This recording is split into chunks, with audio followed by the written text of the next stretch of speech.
On day 1, I spawned inside of a small, lush cave as a baby elemental spider. But all of my spider people were fleeing away in a hurry as skeletons shot them down one by one. Oh my goodness, why is this happening? Son, you're elemental? Quick, all of us spiders are in danger. We need to go. We quickly began to climb up the cave wall with the rest of my people. I witnessed death after death as the spiders fell to the skeleton's arrows. And I quickly realized I was next. Oh no! In my panic, I shot out a fireball directly at the skeleton, causing him to run away in panic. Fozo, you have elemental powers. That's it. But as my mother said this, she was hit. No! Mom! Ha ha! Soon I will have enough string for my entire skeleton army! You monster! Son, you're our last hope. Leave now! I made it to the top of the cave, but it was an ambush. Kill them all for the Skull King! All of the skeletons began shooting at us, and I escaped through a small cave hole. On day 2, I crawled out of the hole and found myself in the middle of a forest. My people are all in danger. I have to find a way to help them. As I said this, a couple of OP-looking players spotted me. Dude, that's one strange-looking spider. Chaw, dude, let's see what it drops. Huh? The players pulled out their weapons and began to charge after me. Ah! I quickly started to evade them through the trees, using my small size to my advantage. But they were definitely experienced. I kept running and running until I realized, am I running on water? How many powers do I have? What the? Dude, it has powers. Hold on. This is amazing. But just then, I fell down into the water. Oh no, it looks like I can't control them yet. I looked back to see that the players were charging at me in boats, and I was captured. On day 3, I was brought into the player's base. Ah! Hey, let me go. Come on, dude. Let's go get our looting 3 sword. No, this can't be the way I go out. Just then, I heard a bark and saw a tiny dog right outside of my cage. Hi, I'm Marvin. I'm the player's guard dog. You seem a little small to be a... Yeah, I know. I hardly guard anything. The players just tend to forget about me and leave me here sitting for weeks. By the way, can't you just climb out of this? Oh, right.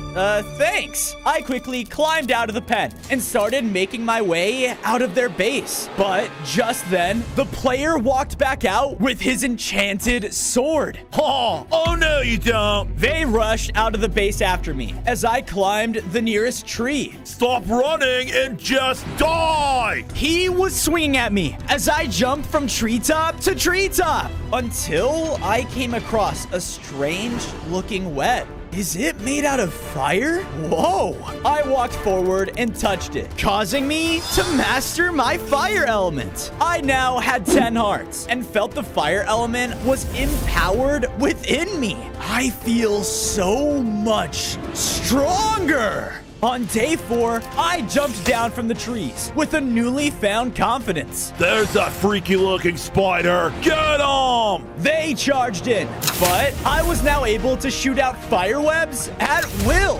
Whoa! I instantly trapped one of the players, and they burnt down to a crisp. Chaw, you'll pay for that! The remaining player charged in with his diamond axe, trying to take me down. But thanks to my newly found power, he didn't stand a chance. Hot!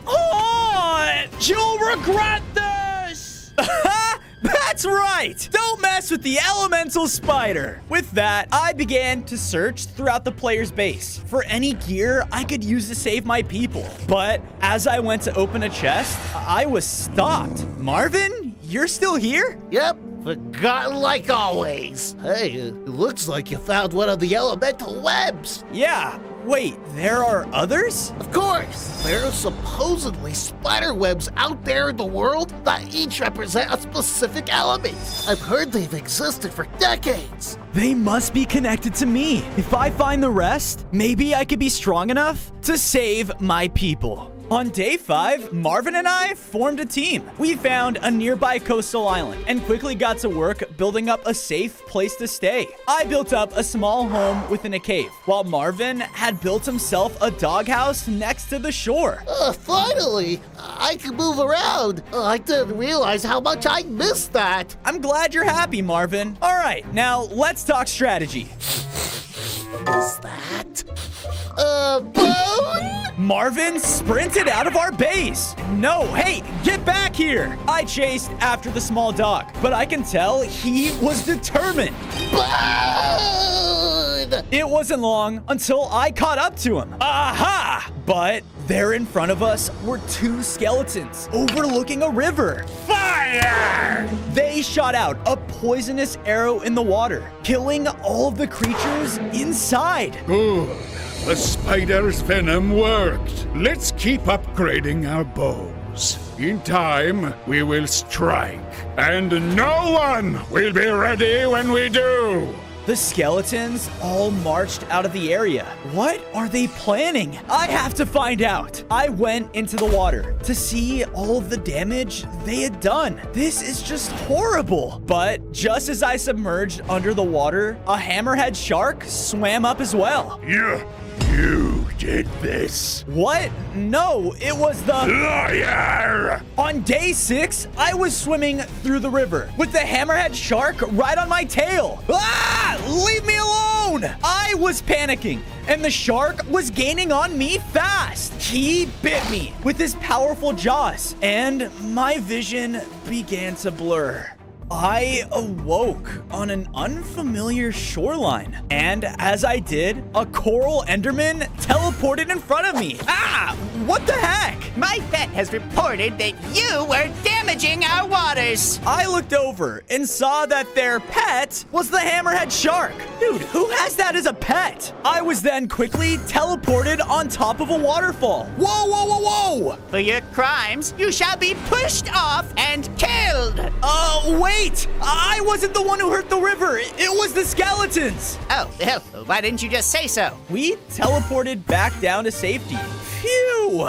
I then saw a whole group of coral endermen. And there, in the middle of the cove, was the water web. Another elemental web for the taking. I was about to swim over, but the enderman teleported in front of me. Oh, so you want this water web, do ya? Yeah, I'm kind of a spider, you know. Well, there's only one way I'll let you. Come along now. I followed him to an empty pedestal near a trail leading out of the cove. Recently, the coral pearl has been stolen, and without it, One of the coral endermen in the water suddenly transformed into a regular one and died.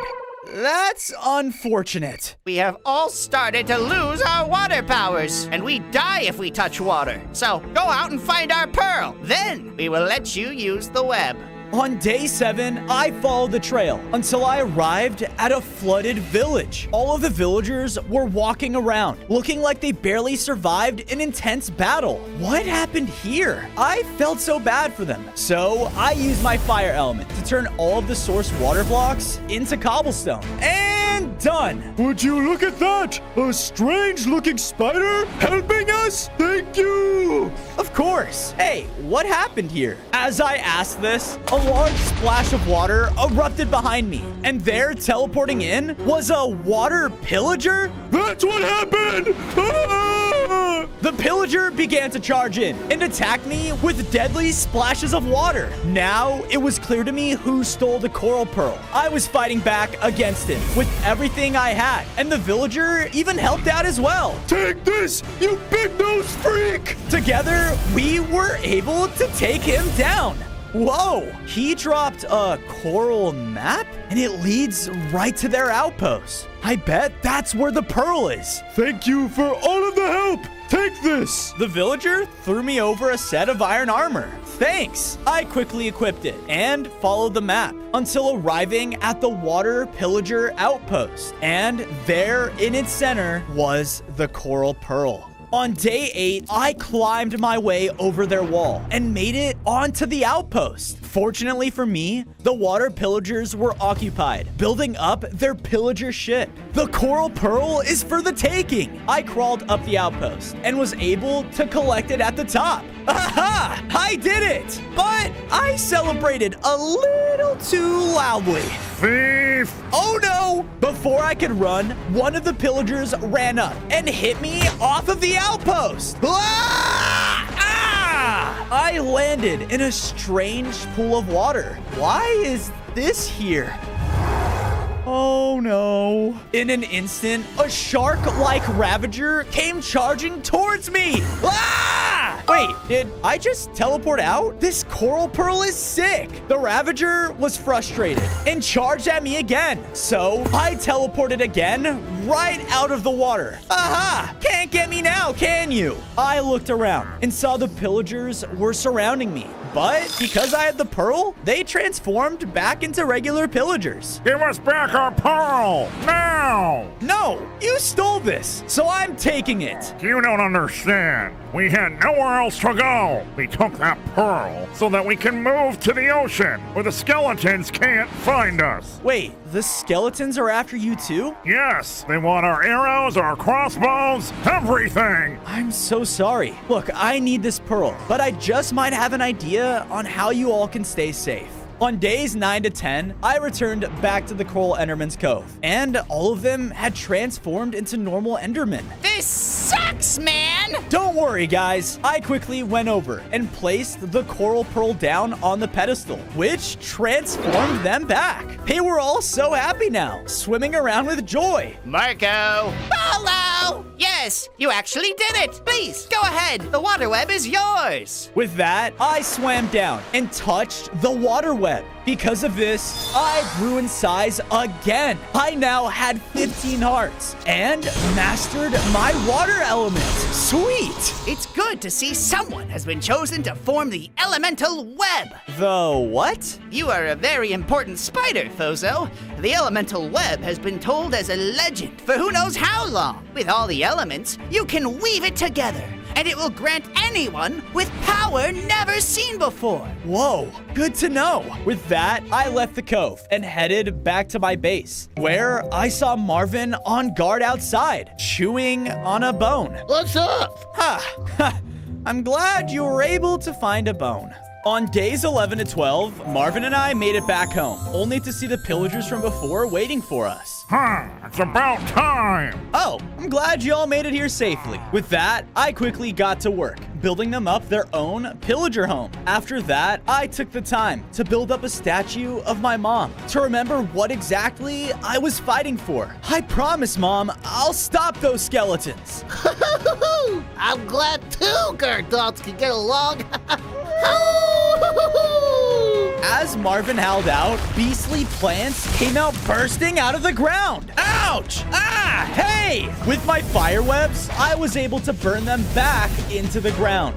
Then, from a sprout left behind, flew up a glowing golden butterfly. The jungle. It has chosen you, elemental spider. Prove your wit and be granted the earth spider web. Whoa! You're on! The glowing butterfly darted out of my base, and I quickly followed behind. On days 13 to 14, I was following right behind the butterfly. But then I saw a skeleton creeping inside of a cave. What are they up to? I left the butterfly as I followed him inside, only to see the skeletons here were using the other spiders as mounts. And the ones that weren't were put into cages. This is cruel. My people. I snuck my way through the cave until I was able to see the Skull King looking down. And there next to him was my mother. There you are. The jungle waits for no man. Shh.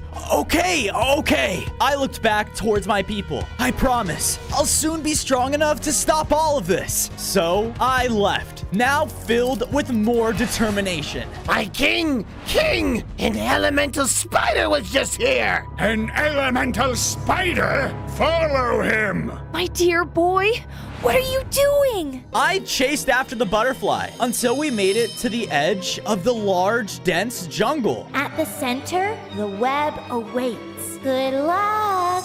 Okay, it shouldn't be that bad, right? But as I looked around, I saw there were more and more of those beastly plants throughout the jungle floor. On days 15 to 16, I quickly climbed up the nearest jungle tree because I knew if I went through on the ground, I was a goner.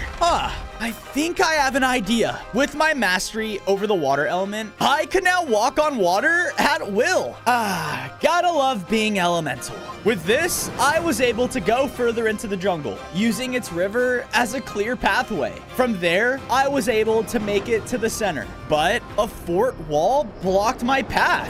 Halt, trespasser! The little creatures started throwing spears at me from on top of the wall. Ow! Hey! I was trying my best to dodge, but they were very accurate. In my frustration, I shot out a fire web, which caught one of them on fire. Ow! Hot! Hot! Wait a second! That's the elemental spider! Let him through, dude! We literally challenged him! Oh. That's right. The fort gates opened, and in front of me was the elemental earth web. I rushed in to go touch it, but then I was shoved to the side. Ouch! Looking over, I saw that between me and the web was the creature's leader. Oh, the elemental spider. You finally made it. On days 17 to 18, I was brought over to a starting line. In front of you lies our famous jungle race, designed to be one of the toughest ever made. I know of your powers and wish for you to be a protector to my tomb people. If I win this race, you will do just that. But if you win, you can take the earth web. Do you accept? I'm guessing I don't really have a choice. All right, let's do this. The two of us lined up at the start as one of the tombs yelled out, "Begin!" With that, we began the race, but he unexpectedly turned right. I quickly climbed up the trees and started to hop from treetop to treetop. I can't lose. But as I looked down, I saw the tomb leader was running through a clear path, leading straight to the finish line. He must have planned this from the start.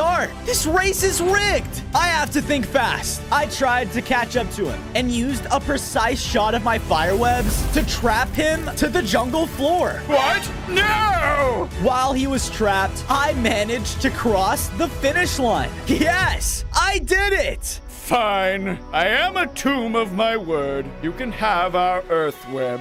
But just then, we heard the sound of yelling. I spun around to see smoke coming back from the tomb's fort. No! No! On days 19 to 21, the leader and I made it back as fast as we could, but the entire fort was being destroyed by the skeletons. Did they follow me here? Where is the elemental spider? I tried to make a break for the earth web, but quickly saw it was destroyed. No! Now how am I supposed to master my elements? Because I was distracted, the skeletons quickly surrounded me with their upgraded bows. Fire! All of the skeletons together were about to take me out, but the tomb leader dropped down in front of me. What are you? Hold on! He shot out an attack that caused the jungle floor below us to open up.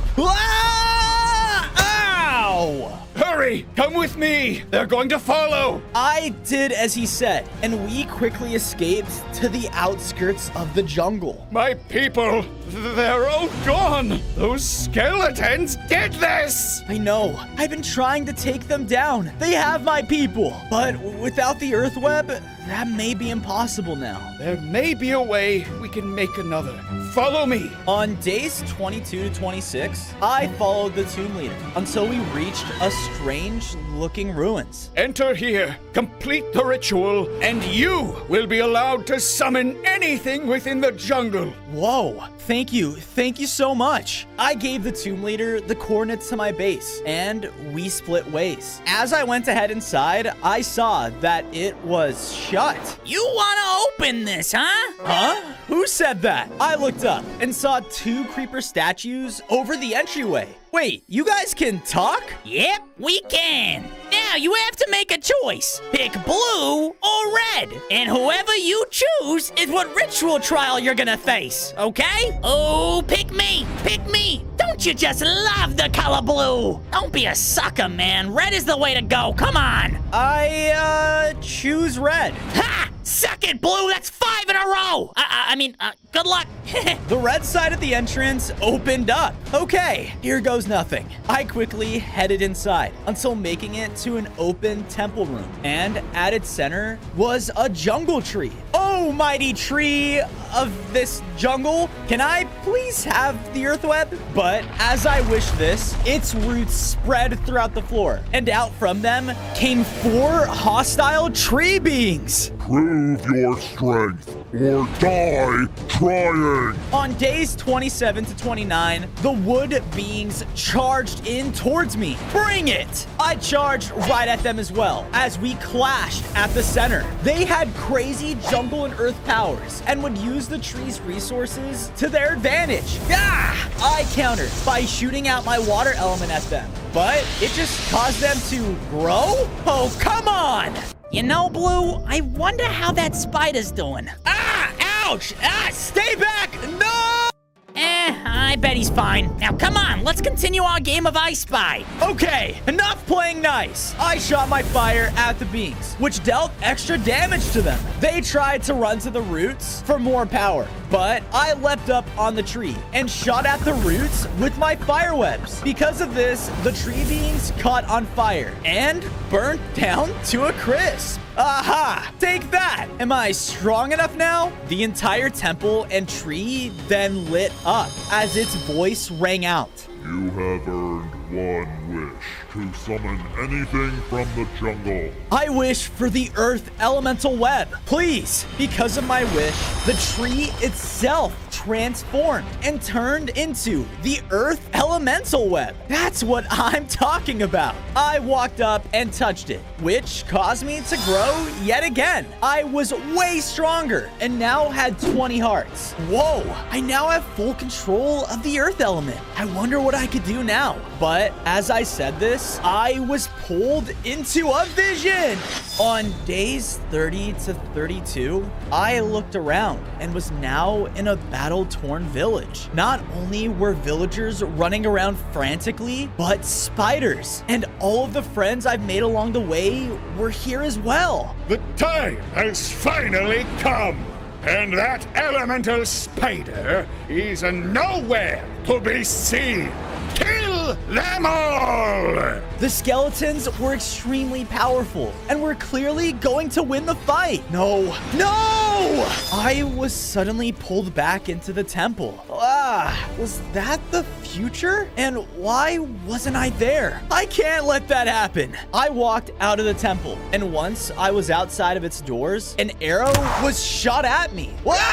What the? It was stuck to the wall, and on it was a note. It read, "We are watching. Beware." What the? Who wrote this? I better keep an eye out. On days 33 to 35, I made it safely back to my base to see that the tomb leader found his way here too. Hey, you did it! At least my tribe's sacrifices weren't for nothing. It wasn't, and I'll make sure of that. So from there, I took the time to build him up his own little jungle hut with a special food bowl for his beetle mount. Beetles eat food like this, right? If he doesn't, I'll have it! Marvin started sprinting over to the bowl, but just before he devoured the beetle's food, he was distracted by snowfall? Huh? How is it snowing on our island? Does it have to do with the ice element? As I said this, though, Marvin started to chase the snowfall out of the base.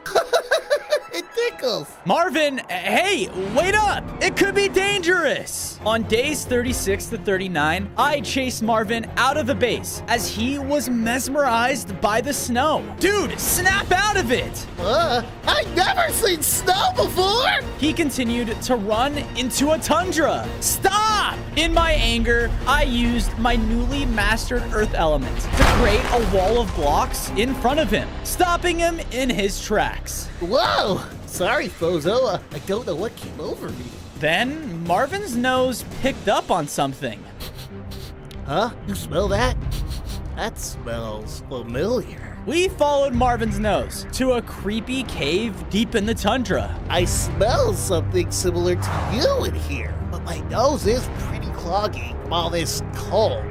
There's so many tunnels though. Without your nose, what are we gonna do? But as I said this, my eyes looked over and I realized with my earth element, I could now see through blocks. Whoa, I have x-ray vision. I could see the shape of other spiders within the ice cave. Wait, my people? I ran in and found them cowering in the back of the tunnel. They all looked so weak. Oh no. Guys, what happened? Shh. You might wake the beast. Huh? What are you talking about? Just then, I heard a loud, aggressive...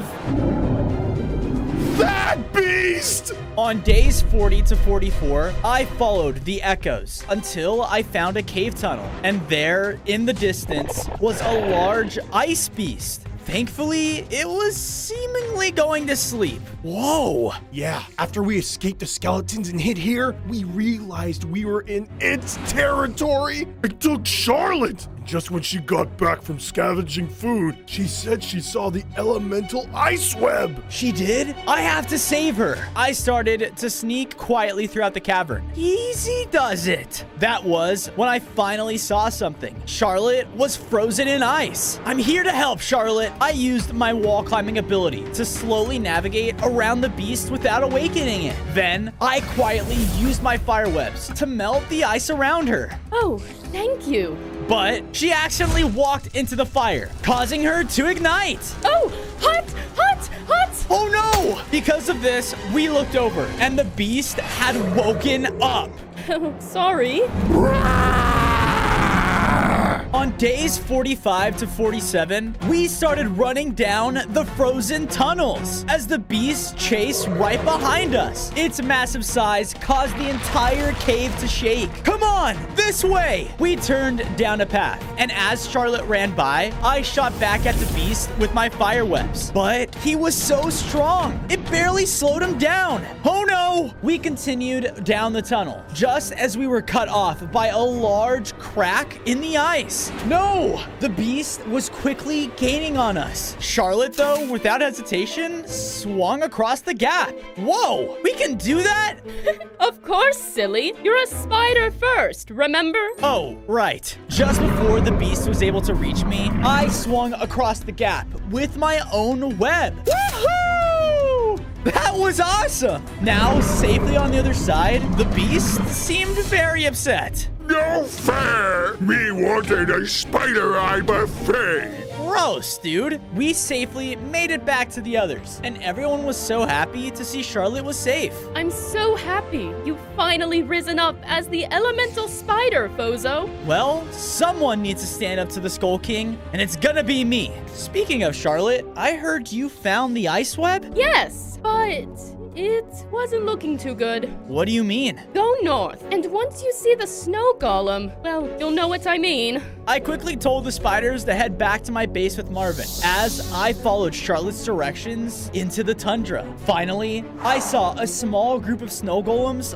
looking at the elemental ice web. But it was melting. On days 48 to 52, I approached the golems and the ice web. Wait, is that a lava river in a tundra? Hey, what's going on? Ah, intruder! Kill the spider! They all started throwing snowballs at me. They didn't hurt, but it was pretty annoying. Oh, right. Golems hate mobs like me. Guys, would you just... Big bro, help us out! I'm sorry, did you say big bro? Out of nowhere, I was thrown towards the lava river. Ah! I looked back to see a massive buff snow golem. Stay away from us! The large golem was about to throw a chunk of ice directly at me. Wait, look! I shot out a tiny ice block over the lava. See? I'm just like you. Ah, the elemental spider. We've heard of what you've done for this world. You are welcome here. Oh, thanks. I'm sorry we attacked you. You see, my people have guarded this ice web for centuries, and we have never abandoned our post. But recently, it's like the land has turned against us. Every river has turned into lava! Everything is melting! Oh no, what if I can find a way to stop whatever's causing this and restore the ice web? Then can I take its power? Of course, you have my word.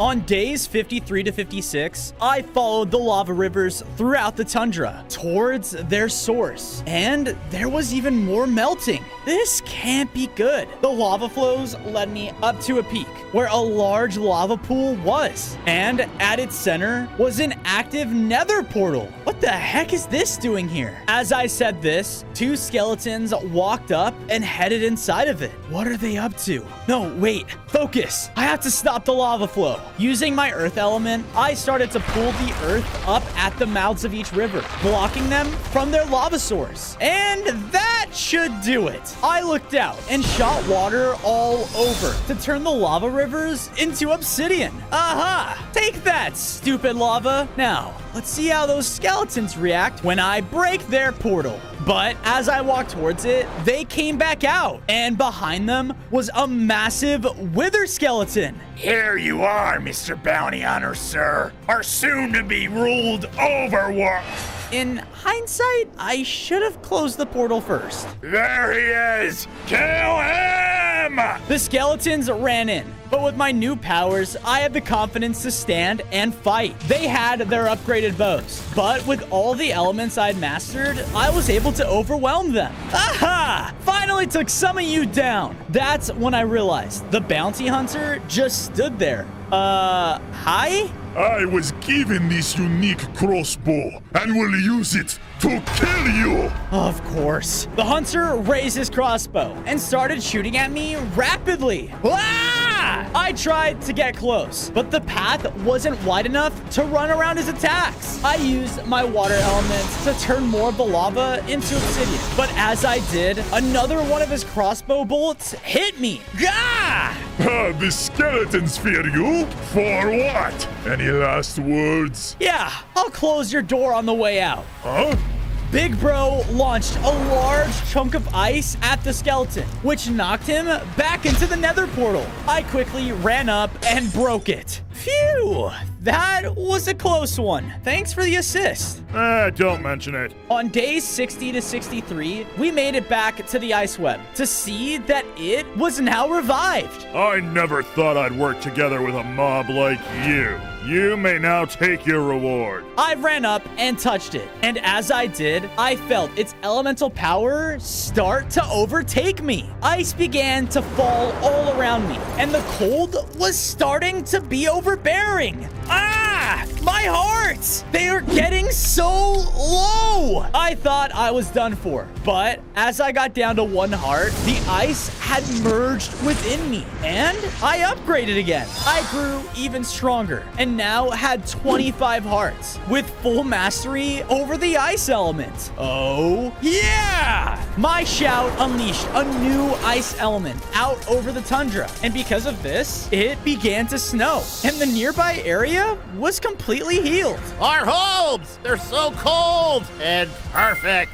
With that, I looked over to the big golem. So, what will you all do now? Haven't you watched over this web for centuries? Yes, we have. And now our watch has ended. Thank you, and goodbye. All of the golems marched off into the tundra in a cute little line. Huh, what a nice little family. On days 64 to 68, I made it back to my base and saw that Charlotte and the other spiders made it safely too. Thank goodness. I quickly extended my cave home and made them their own rooms to sleep in. I even added extra webbing throughout to make them feel just at home. This is great! Thank you, Fozo. Of course. From there, I saw Marvin had a pile of bones in front of his house. Glad to see you've been busy. Oh boy, have I! This actually gives me an idea. I combined all of the bones into one large bone just for Marvin. He looked at it like it was a buffet.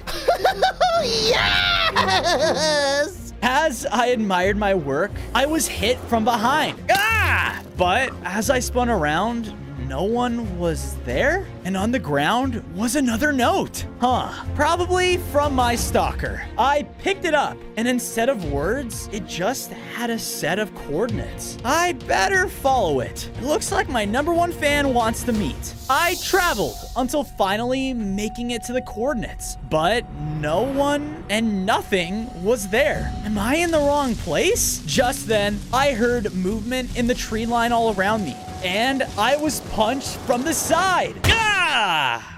On days 69 to 73, I awoke in the middle of a strange hideout. My head! There, standing in front of me, was a ninja turtle? What the? After a second glance, I noticed this entire area was full of different peaceful mobs that were now hostile? This is so weird. Hey, you're weird. Look around you, bro. Us peaceful mobs had no choice but to weaponize ourselves. Really? Why? I followed the turtle until reaching a hill outside the hideout. In the distance was a field of skeletons testing their new mounts. The rest of my people. The skeletons had a bunch of different bows with various abilities. Why are you showing me this? The skeletons are growing more and more powerful each day, gathering and taking new resources. All of us lost our homes because of them. Well, I'm trying to. I know. You're trying to take them down. That's why we followed you, bro, to help show you where the lightning web is. Otherwise, the skeleton takeover will be upon us very soon. Okay, well, where is it? Just then, a loud roar echoed in the sky. The turtle ran for cover. Hey, what are you doing? We looked up to see a vicious dragon flying overhead, which killed anything in sight. That, my dude, is the lightning dragon, and it is the key to the lightning web. On days 74 to 77, the two of us followed the lightning dragon from far below, but I could tell it knew something was up. Take cover! The two of us did, and thankfully, the dragon didn't spot us. Oh, thank goodness. This is as far as I can go. I will not go anywhere without my people. Continue to follow the dragon, and you will find that your web lies in its nest. Good luck.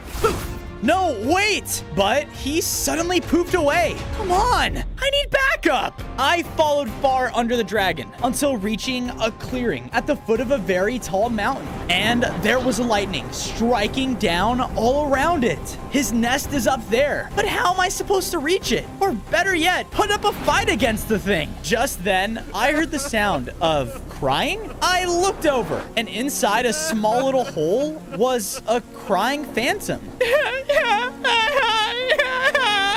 A spider? Oh god, this is embarrassing. I'm totally not crying.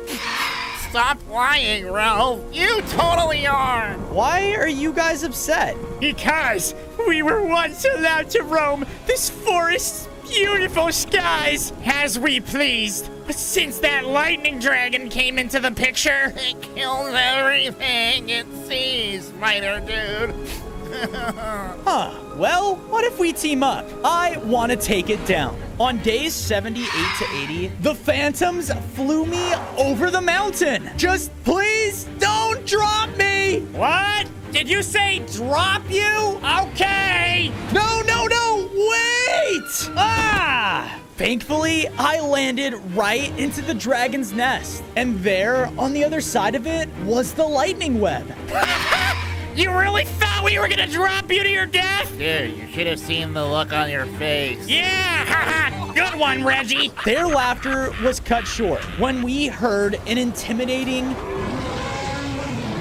Oh no. We all looked up into the sky as the lightning dragon spotted us. It immediately began to spit out spews of lightning. Time to fight back. The phantoms took to the sky and tried to swoop in and hit the dragon when they could, while I was running around on the ground, shooting up my new ice spikes at it. Take this. The dragon was a very tough opponent though, my toughest yet, and unfortunately, he struck both of the phantoms down. down. Guys, no! I was now alone with a very upset lightning dragon. On days 81 to 85, he wasn't letting up, and the lightning strikes were now non-stop. I was getting lower and lower on hearts, and knew I had to think fast. Wait, I think I have an idea. I began to use my ice element and focused it all around him. Within a few seconds, I had completely encased him in ice. Now, for phase 2, with him held in place, I used my fire webs, which burned away the ice, but trapped the dragon. Aha! I did it! The dragon was getting burned all over, so he fled from the nest in defeat. Yeah, and stay out. You did it!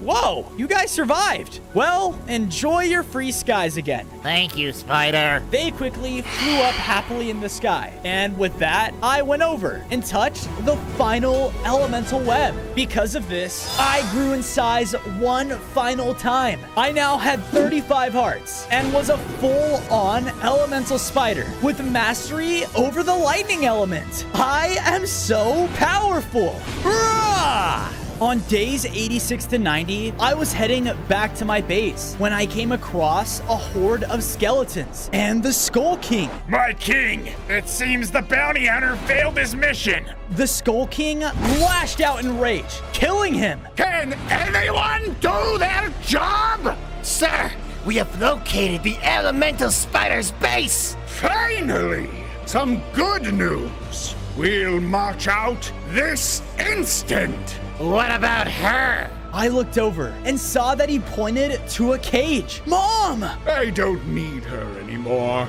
Finish her! The Skull King and his army marched off, as a few skeletons were left to kill her. No! I ran out and used my new lightning elements to strike one of them down. Fozo? Get him! The others rushed in, but with all my newly found strength, I took them down with ease. Yes, I broke my mother out of her cage, and we were finally reunited. Oh, my boy! I'm so proud of you! Where are the others? Mom, they're okay. They're all back at my base. On days 91 to 94, my mother and I quickly made it back home, where I saw that everything was in ruins. No! Fozo, stay focused. You have all the elements, right? Yeah, why? Come with me. Me and my mother stood together at the center of my base. We can still weave together the elemental web, and with it, you can stop the Skull King. I just hope we aren't too late. What do I do?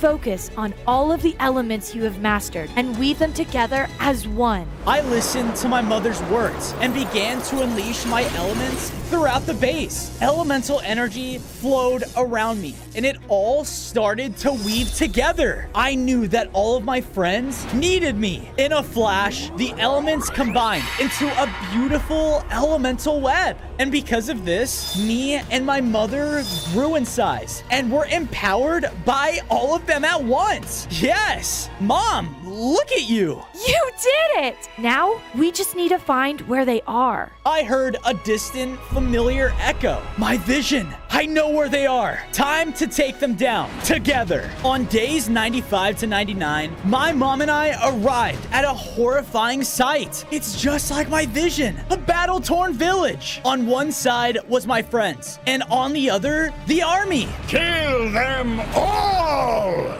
No! I ran in to meet the charging army before they can get to my friends. Using all my elements I could, I was able to hold them back and take out groups at a time. Fozo, you're back! I'm here now. You're all okay. Wait, look! I turned to see that my spider people were being surrounded by skeleton warriors. Ha! Your time is up, spiders! But before they could strike, my mother jumped in and took a warrior out with her elements. I could get used to this. What? No! Kill them! More and more of them flooded in as me and my mom were taking them out left and right until... Fozo, behind you! She leapt in front of me and took a hit. Mom! I blasted the warrior back, taking him out in rage. No, Mom. I'm all right, my boy.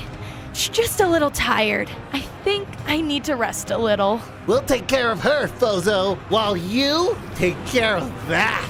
On day 100, I was now face to face with the Skull King, and the only one strong enough to fight him was me. I can't believe you. Why would you do this to my people? You are all simply a means to an end. And that end is me, ruling you all! We began to fight as he would use his massive sword to cut me down every chance he could. He was stronger than anything I had ever faced, but I knew I had way too many people counting on me. I blasted him with my water, but he would just push right through and cut me down on hearts. Ah! Still just the weak little spider I saw all those days ago. I should have killed you the second I saw you. You think I'd go down that easily? With that, I used my earth element to crack open the earth, causing him to fall into a pit.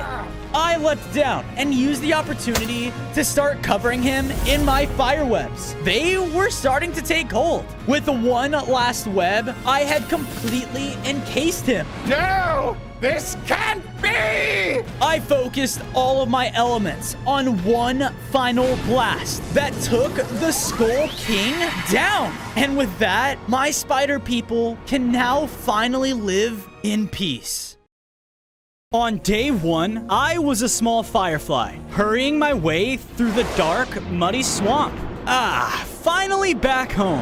Fozo, what are you doing? Turn off your light now, before they find us! Wait, who finds us? Just then, deadly frogs leapt through the tree line all around us and began attacking my people. Everyone was trying to fly away in panic, but the frogs were able to use their tongues and devour each and every one of us whole. These swamp frogs have finally found more of you insects! Eat them, boys! Eat them all!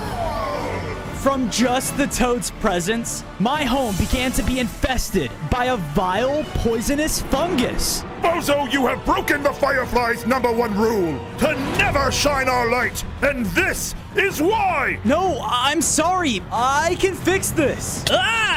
You've done enough. All of this is your fault! We were interrupted by one of the frogs landing right in front of us. Everyone who's still alive, escape! On day 2, a small group of us fireflies were trying to escape from the frogs. But as we were flying down the river, their tongues began darting out from the bushes. My people were being taken out one by one. Oh no! We all had to navigate through the tongues until barely reaching the trunk of a tree.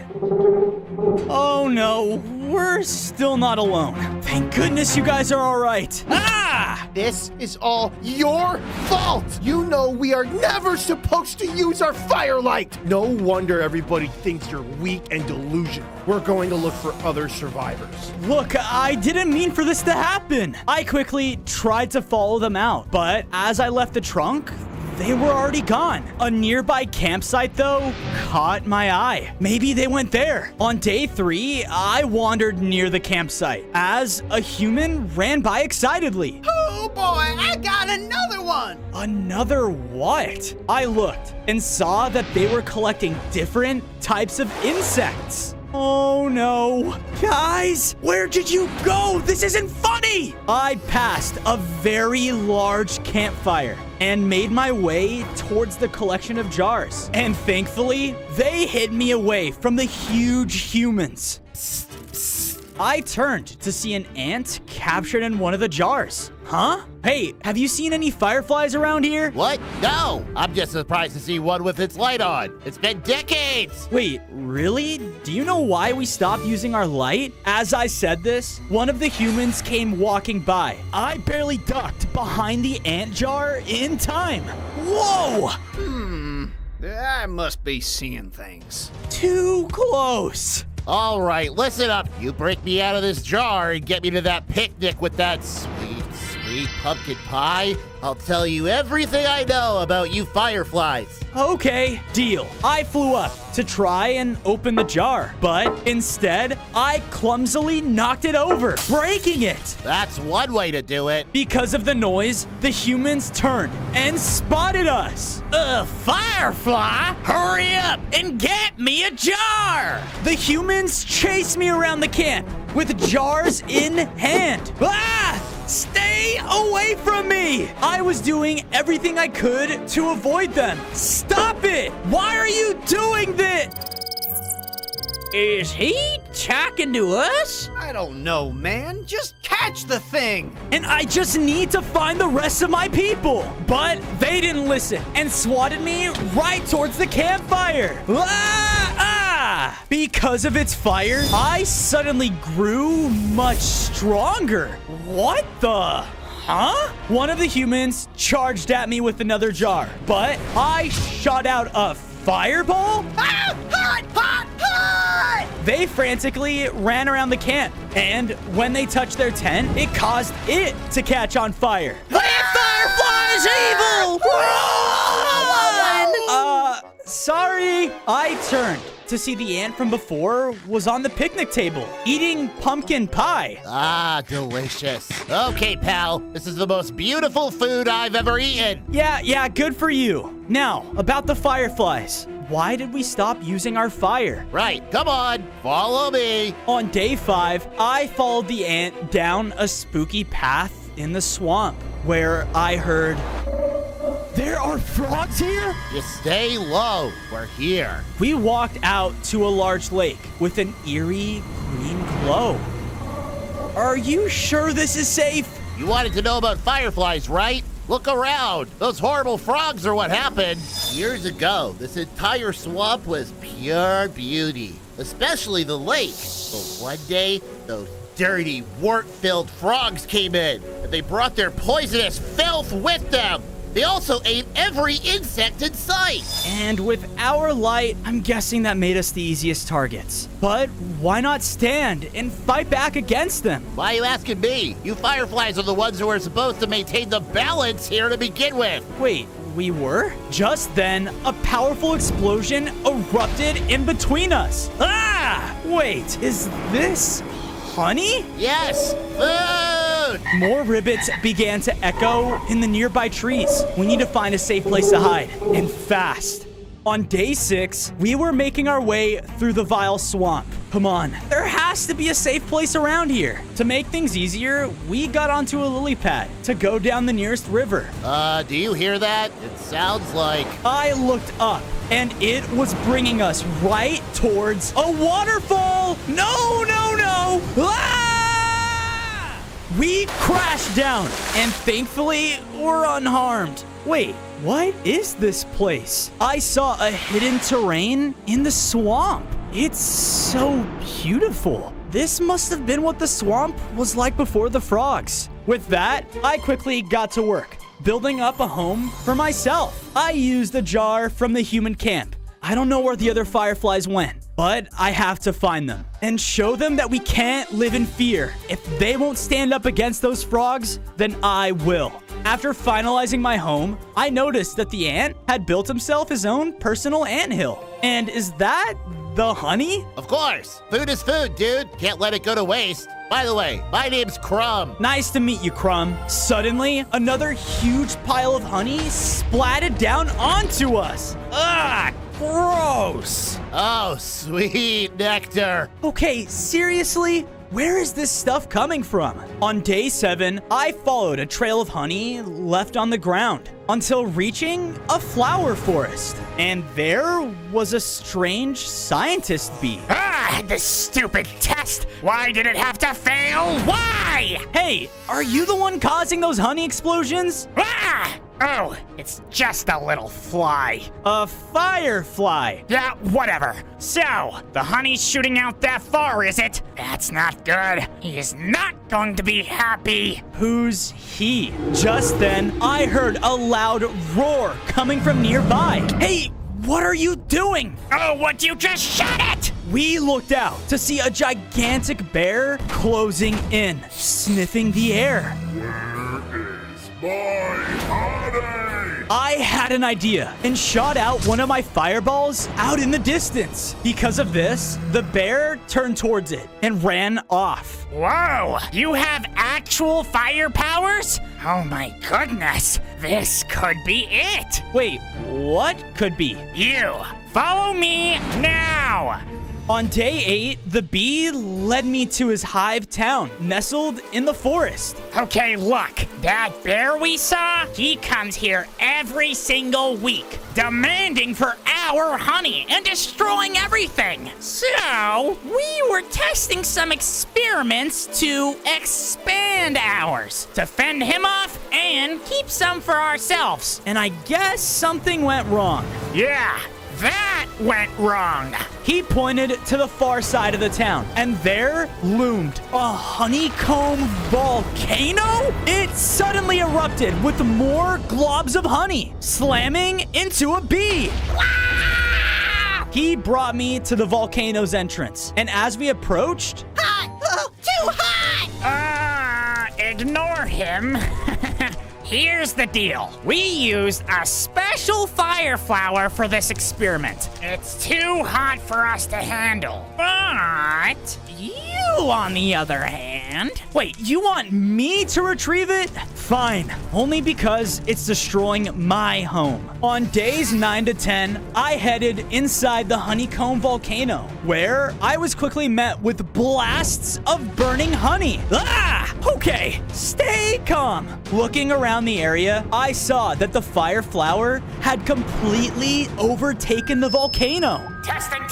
Okay, what you're looking for is in the core room, the deepest part of the volcano. And you must hurry. This entire thing is gonna blow soon. No pressure. I hurried through all the different rooms, passing by a nectar beach and a library. These are just so weird. I heard that! But as I was leaving, I saw a book titled Fireflower, one of the Eternal Flames. Eternal Flames?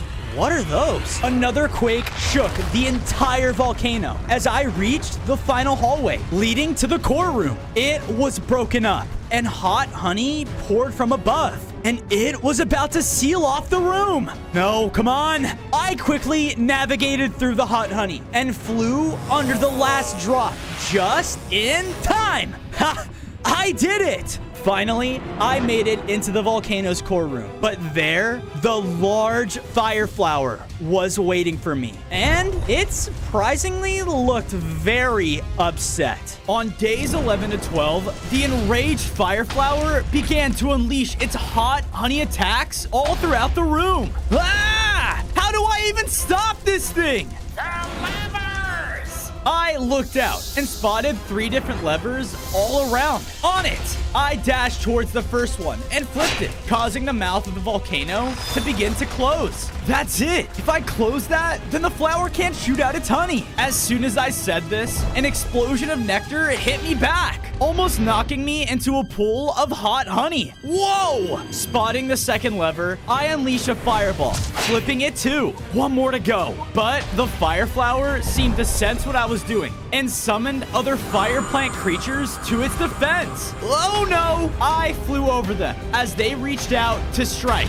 making it to the final lever just in time. Ha! I did it! The volcano was fully closed off, and without any sunlight, the creatures withered away. Aw, look at the fire flower. It's all small and cute now. I went up and collected it for the bees, but as I did, its fire caused me to grow even stronger. I gained 5 more hearts and grew out my very own fire wings that allowed me to rain down a flame barrage attack. Whoa, why does this keep happening? But then the volcano quaked again, and this time it was caused by the giant bear clawing it open. My honey! Oh no, time to get out of here. On days 13 to 14, I escaped the volcano. That stupid bear! All he cares about is honey this, honey that. He wouldn't know a good experiment if it stung him in the face. Okay, calm down. Look, I'm sorry, but we kind of have to leave now before he sees us. The remaining scientists and I fled to another area of the flower forest. Ah, your wings! That fire flower must have empowered you, just as I expected in my hypothesis. You gotta love those eternal flames. The eternal flames. What is that? They are very rare objects. The wispy campfire, the fire flower, the never-ending torch, the burning flashlight, and the ignited lily pad. If my research is correct, they are meant to bring light to the swamps and aid the fireflies. That's it. If I find them all, maybe I can grow strong enough to fend off those swamp frogs and take back the swamp for our people. Come on, I know a better place for you all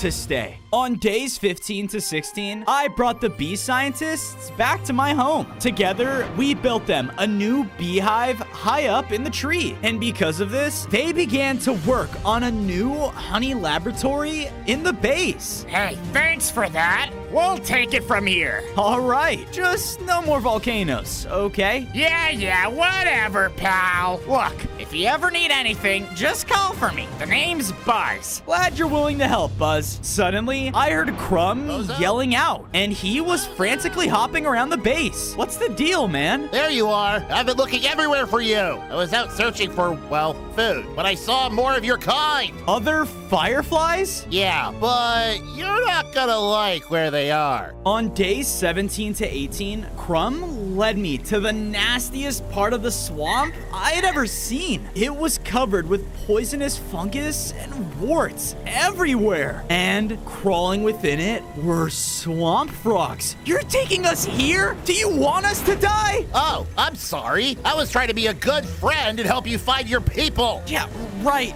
Sorry. Just show me where you saw them. I followed him as we stealthily passed by the wandering swamp frogs and reached the heart of their territory. There, poisonous goop was spreading all around, encasing countless other insects. And sitting on his lily pad throne was the large swamp toad. Look around. We've never been stronger. This swamp is ours. As our filth spreads, all its creatures will have nowhere to hide. They'll only serve to fill our stomachs. I looked over and saw in a separate pile were my firefly people. Oh my goodness, you guys are okay. Bozo, what are you doing here? I quietly burned away some of the goop, freeing some of my people, getting you guys out. Now, come on. You're still using your light? Look where that got us. Not now. We'll talk about this later. As I was bringing everyone back the way we came, a frog was now hopping down it. Great. We need to find another exit. Everyone was too weak to fly. So I looked around and spotted that there were lily pads making a path across the lake. We have to do this fast. Let's go. They began jumping from pad to pad as I stayed close behind, making sure everyone got out safe until... Oh no! Run! It shot its tongue at one of the fireflies, but Crumb managed to push them to safety. I unleashed my flame barrage attack at them, which hit him directly in his eye. Whoa. How did you do that? With that, we used the opportunity to run from the frog swamp. The fireflies escaped! How? On days 22 to 26, we safely made it out of the swamps with all of my people. Seriously, whoa. How did you do that? It's a long story. I'm just glad you're safe. Don't think this changes anything. We were in that mess because of you. Look, I'm just trying to do what I can to get rid of those frogs so that we can live freely again. Those frogs, they cannot be beaten. It's a death wish. Well, when I find all the eternal flames, we'll see about that. Did you say eternal flame? I've heard of one of those. Wait, you have? He led Crumb and I off as the rest of the fireflies followed the king back to my base. It's supposedly deep inside this scary, forgotten temple, so be ready. But as we approached the top of the hill, I looked out and saw a fast food place? Oh, score! Oh, yeah, I forgot. The temple used to be here, but humans built this over it. You just need to get into the basement. Okay, got it. On days 27 to 29, Crumb and I managed to slip through a crack into the restaurant. It was after hours, but a worker was still there preparing food. I'm going to make my best burger yet! Burgers! Hey, focus! Do not go after that burger! We made a break for a door that led to the basement, but it was locked. Great. Suddenly, the chef stormed by us on his way to gather ingredients. Whoa! Okay, my best guess is that chef has a key. We have to make sure that we stay quiet so that we can steal it from him. So what we're gonna do is... Wait, Crumb? I looked, and he was on the burger! What are you doing? This burger is amazing! Holy guacamole! An ant on my gourmet dish? I kill it! I kill it now! Oh, come on! The chef ran to the pantry and grabbed a potato launcher. He began firing potatoes all over the kitchen, trying to smush Crumb. Hey! I flew in, using my flames to fend him off. Ah! It's an insect revolution! Protect the gourmet dishes! Gourmet? It's fast food, dude! What was that? In his anger, he shot out a potato that bounced off the wall and hit him in the head, knocking himself out. I flew over and grabbed the key from him. Really? You just had to have a burger, huh? Oh, sorry. On days 30 to 32, we made our way successfully into the basement, only to see that it was littered with expired food. Yuck. One man's yuck is another man's buffet. Past all the junk, I saw the entrance to a strange stone temple. How did they not notice this? We walked up to the doors as they slowly creaked open and whispers filled the air. Creepy. Inside was a long, dark hallway, but at the end was a fiery light, the never-ending torch. You go ahead. Someone's gotta take care of all this trash, you know. Okay, if I can just get there, I'll get stronger. On days 33 to 35, I stepped into the hallway, but because of this, it began to stretch before my very eyes. Suddenly, the doors slammed shut, and I looked to see that I was now in a crystalline maze. So it was a trap. I need to find that torch. I began to move through the maze, and strange shadows filled within it. Huh? Then out of the walls dropped golems. They started launching shadowy figures out at me. Whoa! They kept appearing and looked like they were trying to drag me into the walls. Ah! I hurried through the maze in a panic until I ran into the center chamber, and there it was, the torch. Almost there. But as I made my way towards it, my path was blocked by hooded villagers. Those who do not have it from the shadows shall perish in darkness. I'm sorry, what the what? They wasted no time and began to attack me with their shadows. Ah! My attacks weren't working on them, but then it hit me, the darkness. I used my fire abilities, which lit up the room, causing them to back away from me. Fire and light is their weakness. With this in mind, I went up and ran for the torch. Wait, no, don't grab that. I didn't listen, and when I grabbed it, I instantly upgraded. I gained 5 more hearts and 2 powerful fire fists. Whoa, this is sick. In my new form, I was able to shoot out fire from my fists, which lit up the room so much that the shadows vanished. Turning around, I saw that the hallway had returned to normal. Okay, time to get out of here. I started to head out of the underground basement with Crumb, but as I did, I saw a customer yelling for service. Hello? Is anyone here? Oh, a potato! This looks amazing! The customer ran over to grab it and ate it. Oh no, those are the ones he was shooting at us. What? Huh? Oh no, he's back up. You there? Are you the chef? This potato here is amazing! I will come here for service every day for the rest of my life! Oh my! Oh, yes, thank you! The chef then turned over and saw us. This is because of you crazy little bugs! Here, take this burger as an award! Yes. Yes! This is the best day of my life! On days 36 to 39, we made it safely back to base, where I saw all the fireflies did too. I helped them settle in by building cozy, tree-lit homes for them. Once I finished, I was able to place the gourmet burger from the fast food place in front of Crumb's anthill. I'll never be hungry again! I think you will. Oh, there you are. Come with me. We've got something for you. Okay. I followed him into their now fully functioning honey lab. Whoa, you built all of this? You sound surprised? Come on, we're worker bees, you know? We're scientists. Anyway, look, this is what I found. He tossed me over a GPS tracker? Yeah,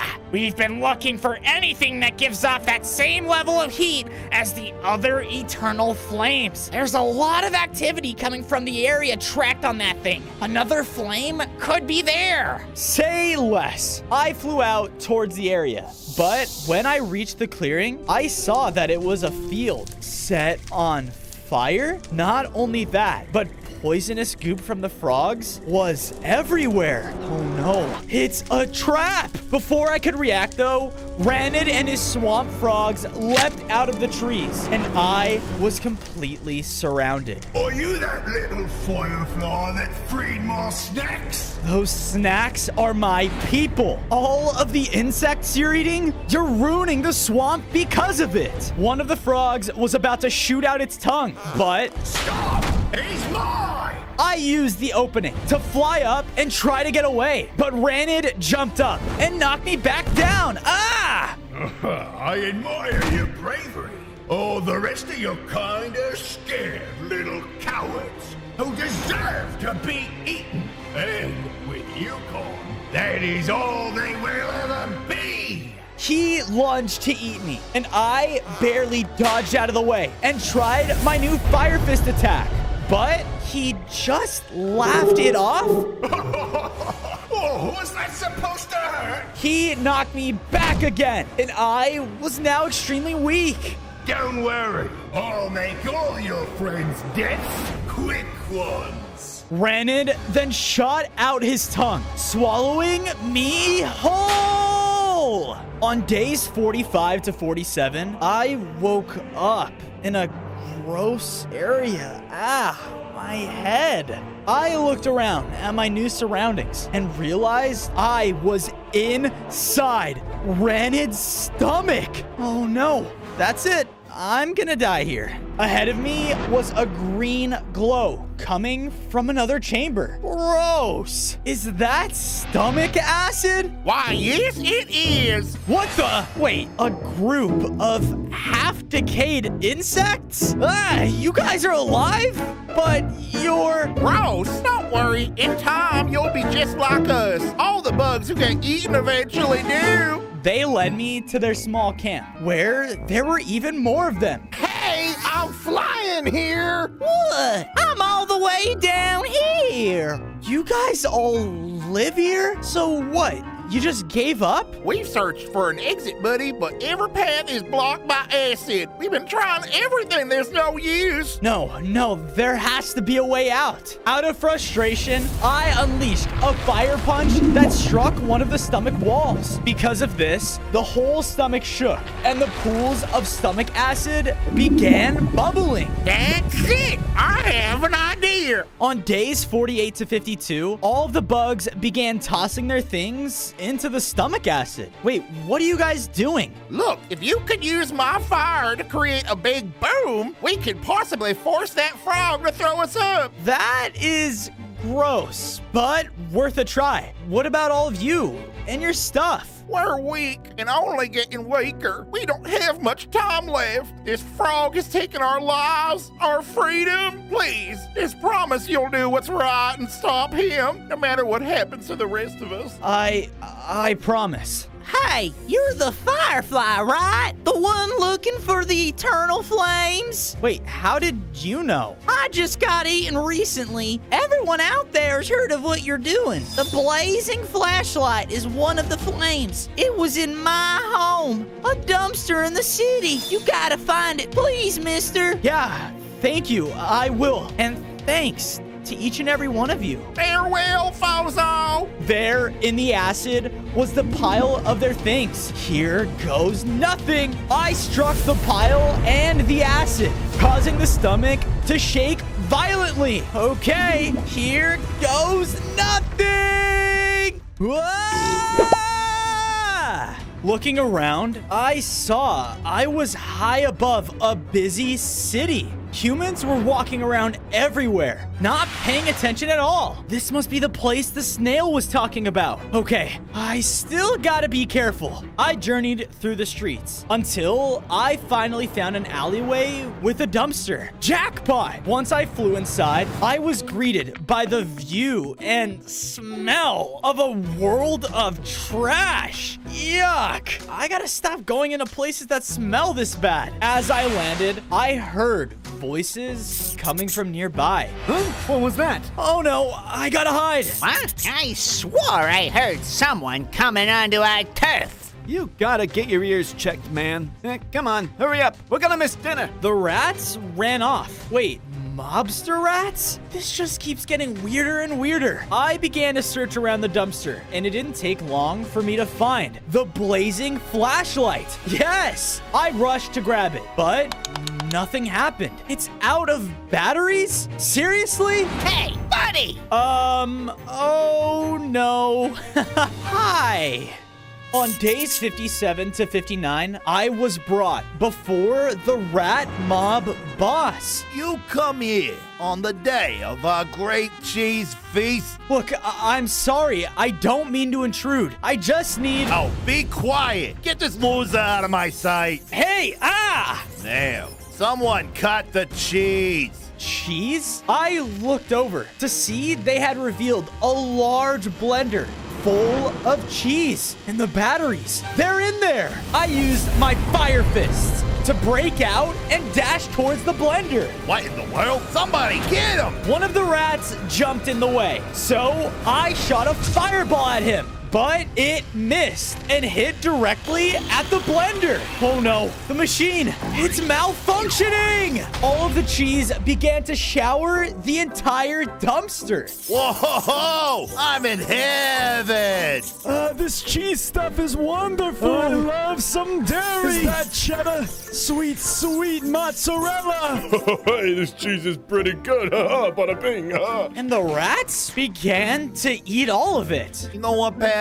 I underestimated you. Hey, Georgie, get this guy his batteries or whatever he needs. The rat ran up and handed me a pair of batteries. Oh, cool, thanks. I put them into the flashlight, which turned it on and caused me to upgrade. I gained 5 more hearts and can now unleash a blinding tail light attack. Sick! On days 60 to 63, I was about to enter back into my base when I found my king by himself. I've been meaning to talk to you. Talk to me? Look, I didn't mean for all of our people to be found, okay? I just... Stop! It's not your fault, it's mine. Long ago, these swamps were nothing but pure beauty. Us fireflies, we were the ones that kept it safe with our light. But then, those frogs came and showed us who was really in control. As king, I should have stood against them, but instead, I forced us all to dim our light and hide. But now you've shown me we still have a chance. I'm proud of you, and I want to help however I can. Wow. Thank you. Our moment was interrupted by one of the decayed bugs. Hey, you made it out. No, no, no! I saw you in that frog's belly. I overheard you talking about the eternal flames, right? Oh, yeah. You know about them too? Yeah, I was one of the lucky insects that did. And I'll do anything to get back at that toad. He has got to go. My other dragonfly people will look after the last one you need. Awesome. Wait, you think they'd be willing to help us? You do know dragonflies eat insects like me, right? Yeah, come on. They wouldn't hurt a fly. Oh no. On days 64 to 68, the decayed dragonfly brought me to his people's territory by a grand waterfall at the edge of the swamp. So, you said I'll be safe here, right? As I said this, a massive dragonfly burst through the trees, heading right towards me. Ah! Come here. I haven't eaten in days. You said they wouldn't hurt a fly! I flew through the area, trying to get him off my tail, but it wasn't working. So I blinded him with my new taillight attack.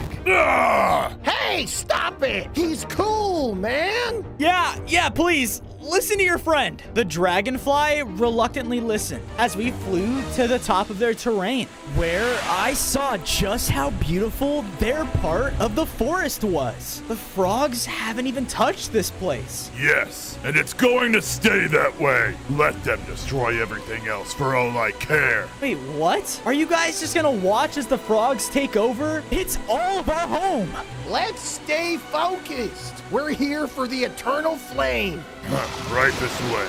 They took me through the waterfall and into a cavern where there was a lava fall flowing into a lake. At its center floated the ignited lily pad. Yes, I flew towards it, but the dragonfly cut me off. Hold on there, hotshot. You want that thing? First, you gotta do something for us. On days 69 to 73, the dragonfly leader and I were looking down over a human carnival. These humans are even more vile than the frogs. They moved in recently and began to expand their freak show onto our turf, destroying it all. If you really want the ignited lily pad, go there and make them leave. You want me, a bug, to convince a ton of humans who can't understand me to make them leave. Okay, yep, copy that. I slowly made my way into the carnival, as there were humans of all sizes having the time of their lives.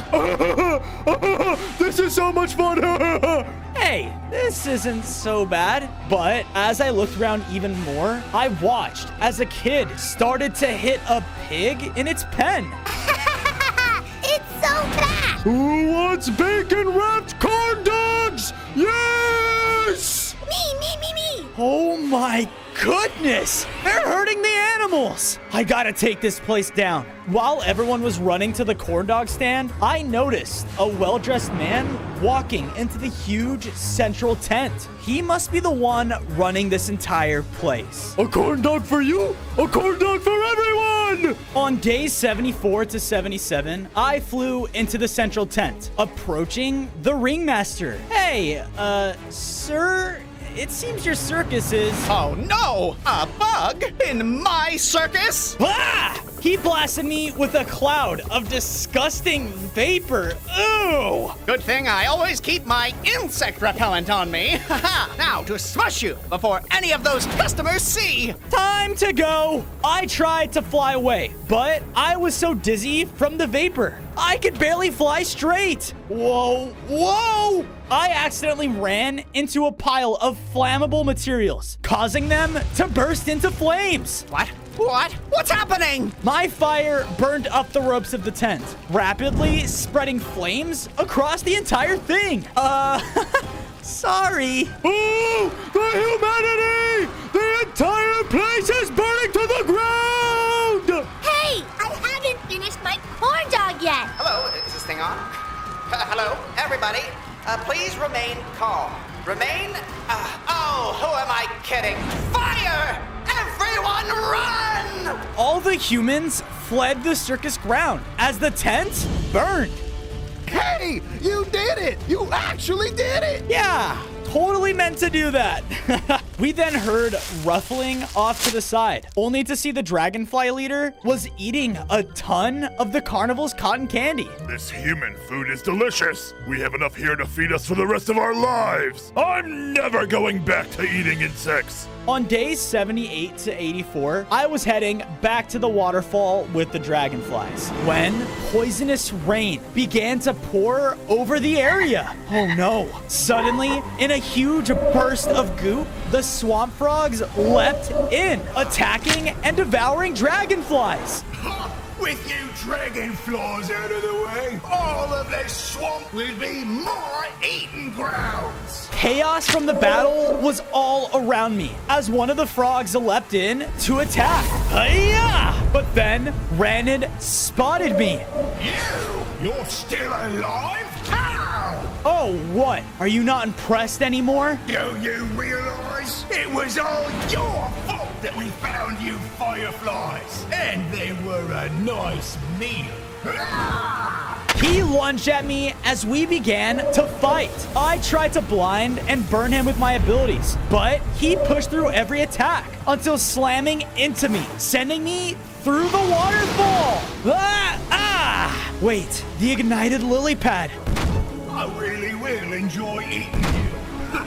Again! Suddenly, the decayed dragonfly swooped in, hitting him back. Hey, you ugly lug! I got a bone to pick with you! Now's my chance! On days 85 to 90, while the dragonfly distracted Ranid, I seized the opportunity to grab the ignited lily pad. Its fire surged within me as I upgraded. I gained 10 more hearts and became much more powerful. But as I turned around, Ranid hit the dragonfly against the cave walls, killing him. No! The impact was so strong, causing the waterfall to cave in with me inside. As the dusk cleared, the only way out was up. So I flew up into the toxic rain. It burns! I saw that the swamp frogs were gone, and there were almost no dragonflies left. What happened in there? Where's the other dragonfly? I'm sorry. He didn't make it. Look, these frogs, they don't even realize how much of the swamp they're ruining. It's wrong, and I need all the help I can get. We're done for. No home, barely any people. No, I have an idea. You guys should come with me. On days 91 to 94, I brought the dragonflies to my home and gathered everyone around. Ranid and the swamp frogs, they've done enough. None of us can stand it anymore, and I'm going to face them. All of the fireflies then looked to our king. For too long I have snuffed out the flame of the fireflies, and now it is you, Fozo, who will lead us into a life of light. We are with you. Suddenly, all of the fireflies' lights burned bright as the whole base was lit up. I felt a wave of heat like I never had before as my flame burned the brightest. Let's go burn some frogs. Because of this, I felt so much stronger. This entire time, you wanted to stop the frogs, to prove to us we shouldn't live in fear. You shouldn't fight alone. It's time we fight for our people and take them down together. I'm glad I have you guys to back me up. On days 95 to 99, the army of fireflies and I landed in a clearing of the wart-infested swamp. There, across from us, was Ranid and his frogs. This is it. We're not afraid anymore. So be it, man. Frogs, devour them. We all flew in to attack. The fireflies launched volleys of fireballs towards the frogs, and it was working. Our flames burned so bright that we actually stood a chance. The frogs were ruthless, though, and kept fighting. So I flew down and took out a wave of them with my abilities. Whoa! A tongue flew out, but my king jumped in the way, and thankfully, the frog couldn't eat him because... Our flames, they're too hot for them. The frog was then taken down by Crumb's bite. I got him. Whoa, dude, you could do that? Go, Fozo. We can take these guys on. But him, He's all yours. On day 100, I faced Ranid at the center of the murky swamp. So, the little firefly really thinks he can defeat me? This swamp belongs to me! You all are nothing but food! A meal! And when I'm finished with you, all of your friends will be eaten too! No, they won't. I'm not afraid of you anymore, Ranid. None of us are. And this ends now. Because of my anger, I felt the fire I gathered along my journey fuel within me.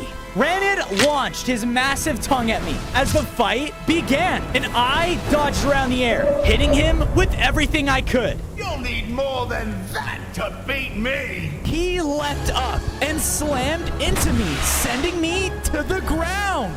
Ah! Ow!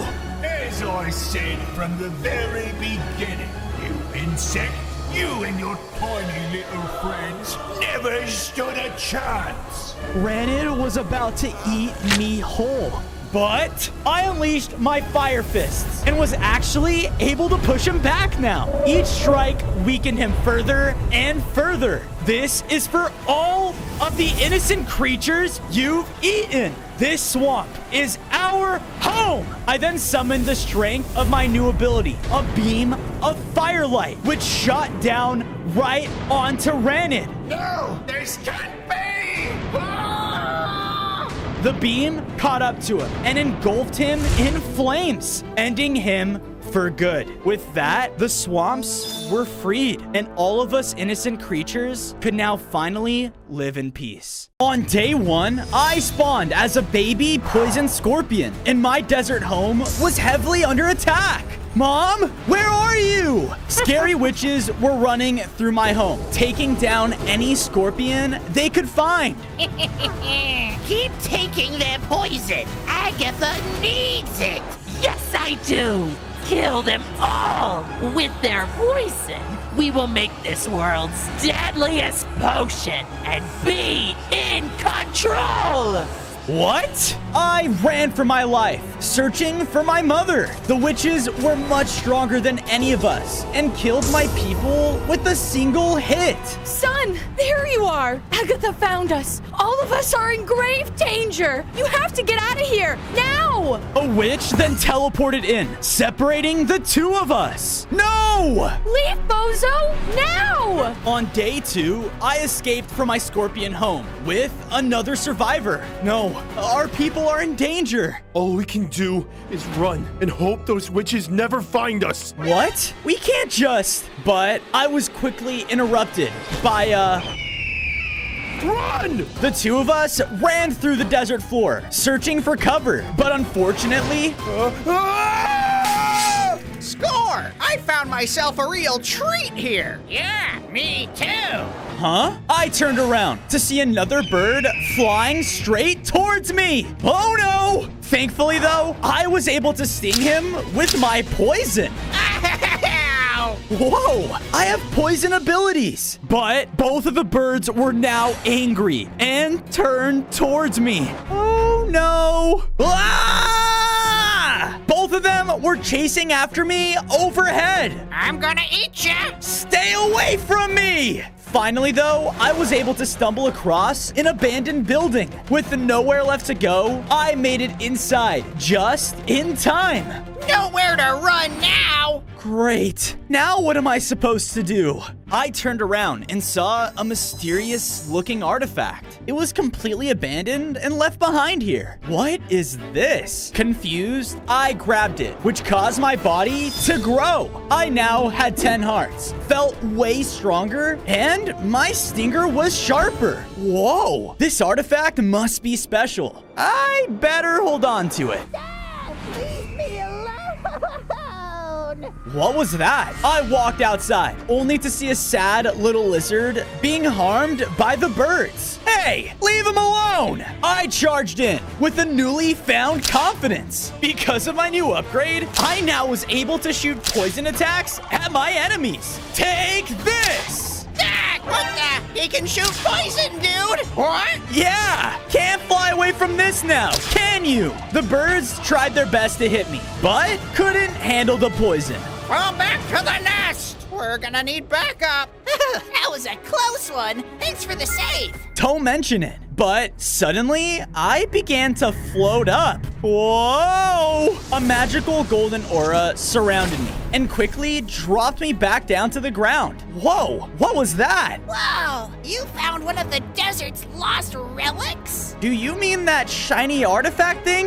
What is it? Why tell you when I can show you? Come with me. On day 4, I followed the lizard until making it to the outside of a strange desert temple. After you. I led the charge and entered first. But as I did, one of its caskets burst open, revealing a mummy. You are trespassing within the relic temple and must die as punishment. What? The mummy charged forward and began to hit me violently. I tried to shoot my poison arrows at him, but he wasn't affected. He shot out violent spews of sand at me, and one hit me in the face. Ah, gross! Yuck! This caused me to drop the lost relic onto the ground. Oh, you have a lost relic? Why didn't you say so? Because you wouldn't let me. What does this relic even do? There are 6 total relics out somewhere in the world. And the one who returns all of them back within this temple will be granted passageway to the Valley of Legends. There lies a power so great it can take down any foe. With that, the mummy vanished. Any foe? I placed the first relic down, which added golden accents throughout the main chamber. Whoa, so if I find all of these relics, I can take that power for myself and take those witches down. Agatha is very powerful. She destroyed my home with her magic as well. Taking her down won't be easy, but I want to help you try.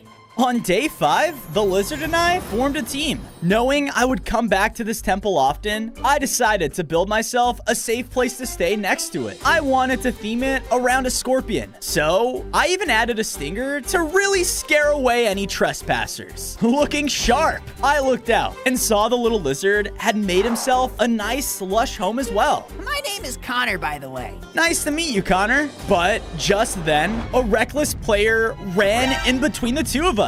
Ah, hey! Oh, I can't believe I found some sick golden loot. Loot? Could he have found another relic? I need that! I was closing in on him, but when he was just about to run inside of his home, a poisonous potion was thrown from above, killing him in one hit! Oh no! I quickly took cover as a couple of witches walked out. The scorpion's poison is working. Our potions are becoming stronger. Yes, they are. We must hurry, though, and collect resources for the big potion before Agatha gets angry. The two left in a hurry. Big potion? That doesn't sound too good. I walked out, and amongst the players' loot was another desert relic. Yes! On day 6, I was about to pick it up, but I was knocked aside by a golem? A desert relic?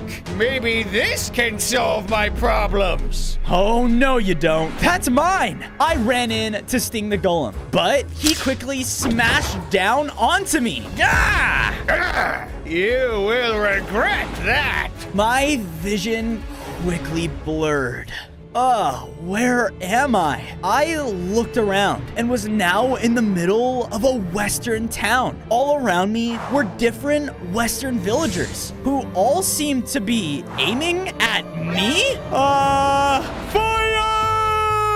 Wah! All of the villagers began to fire at me with the intent to kill. Stop it! Kill that disgusting insect so we can be better prepared! Prepared? For what? I was running throughout the town, trying my best to take cover. It wasn't long, though, until I arrived at the edge of it, where the relic was being held over an empty lake? What are they trying to do with it? A few of the villagers were rushing in to try and defeat me. Stop! I don't want to fight! Oh, you don't? A golem Golem said you attacked him! Yeah, because he stole that relic from me. Why do you need it anyways? Just then, a loud laugh echoed through the sky. Hurry! Hide! On day 7, we hid underneath the houses, just as a group of scary creepers ran inside of the town. Those creepers are evil! Every now and then, they come here and kill anything they can find! Usually, us and our golem would be strong enough to take them down. But recently, our town ran out of water! We don't know why, but we were hoping the power of the relic could help! Huh, if I bring water back to your town, do you think I can have the relic back? Of course, but please, hurry! With that, I narrowly escaped and saw that the lake was connected to a dried out river. I better follow it. I did, until reaching a large dam made up of trash. This is the reason the water stopped flowing to the town. Aha! I just have to take this down. I began to mine away at the dam. But as I was, a group of rat bandits surrounded me. You dare touch our trash? Boys, drop him! 2 of the rats shot below my feet, causing me to fall deep within the trash. Ah! Ah! On day 8, I was deep inside of the trash dam. Oh, gross! Inside of it was an entire little rat town. Oh, great. I guess I have to fight my way out of this. I shot my poison at one of the rats. Take this! Ouchie! Ouchie! Ah! What's the matter with you, huh? What's your deal, man? Can't you solve your conflicts with words? Wait, you guys aren't trying to kill me? No! We're trying to solve a little issue here as mature adults. Right. I'm sorry for trying to destroy your home. It's just, it's doing some serious damage downstream. Oh, yeah. We moved here recently after we were forced out. Huh? I followed the boss rat until making it to the edge of a vile, deadly swamp. Within it were loads of witches everywhere. And Agatha. Keep gathering the ingredients. Naturally, we are swamp rats. But no one can live here anymore. Not unless they want to be tested on or killed by them. Sorry to hear that. How about I give you a new place to live? Someplace safer. The rats like the sound of that. So we all went to work, tearing down their large dam. Yes! With that, I headed back to the western town to see that their lake and the river had been restored. Yes! Water! Everyone drink up! Get the H2O energy! I felt happy for helping others and knew it was time to take my prize. On days 9 to 10, I went up and collected the desert relic. As I did, a newfound power filled within me. I grew in size and now had 15 hearts. Whoa! I was also able to now spew out large blasts of deadly poison. Awesome! Suddenly, a large explosion went off at the entrance of the town. The western creepers from before were back and had finally caught the villagers not in hiding. Looks like there are still people here, and there's water. Take them down, boys! All of the western creepers listened to their leader and began to charge the town and blow up everything they could.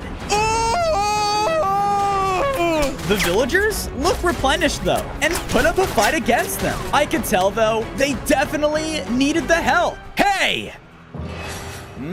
A scorpion. You standing up for these people? Don't you know this town ain't big enough for the both of us?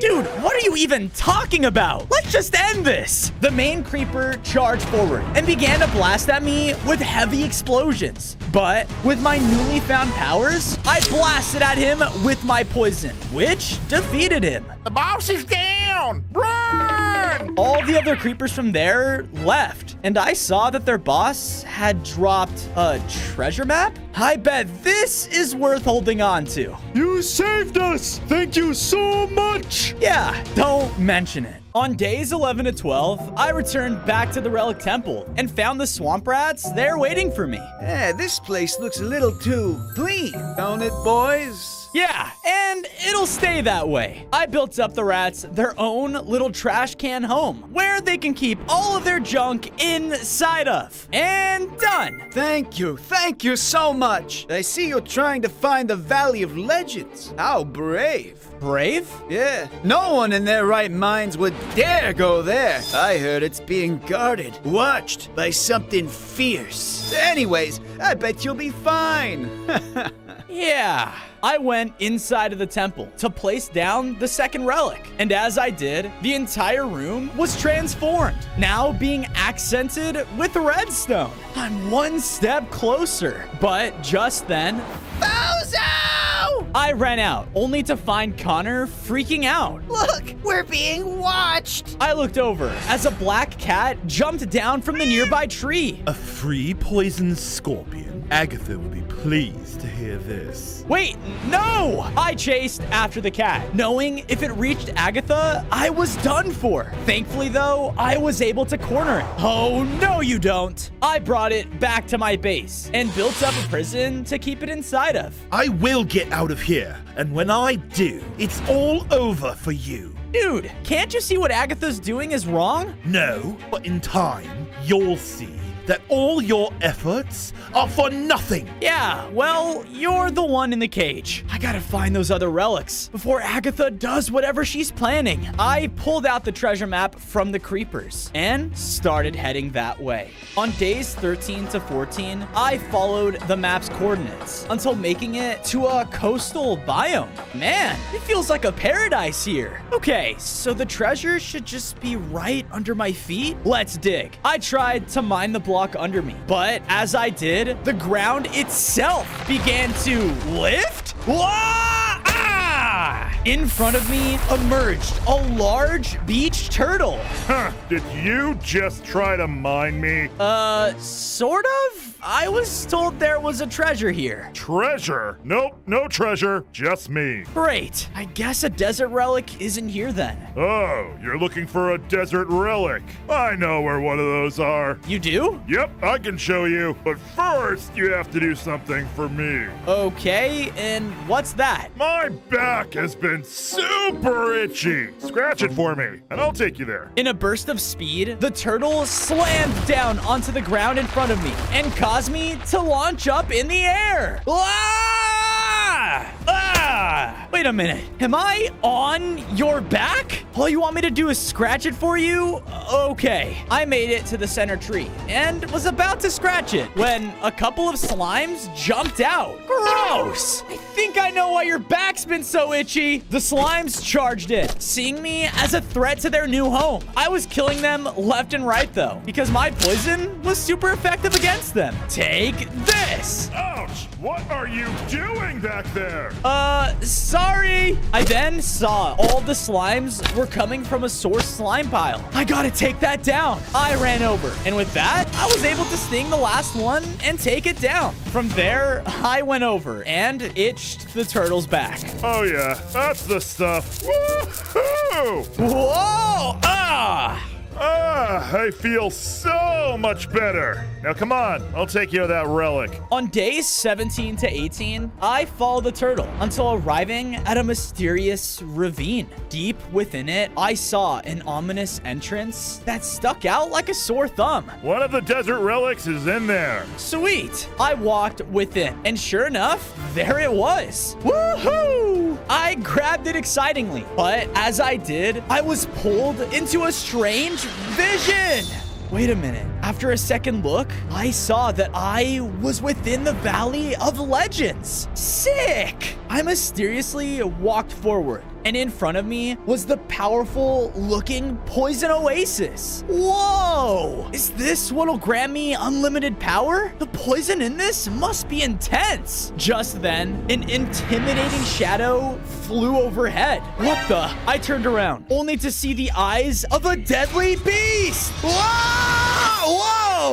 As I came out of the vision, I realized that the relic had empowered me. I now had 20 hearts and grew even stronger. Okay, the rat boss wasn't kidding. Whatever's guarding that valley is no joke, but I'll do whatever it takes to save my people. So, you're trying to stop Agatha? Yep. She is the overworld's strongest sorceress. She will have a lot of tricks up her sleeve. Well, she separated me from my mom, and she's harming the desert. Someone willing to stand up for our home? I respect that. I shall join you on your quest.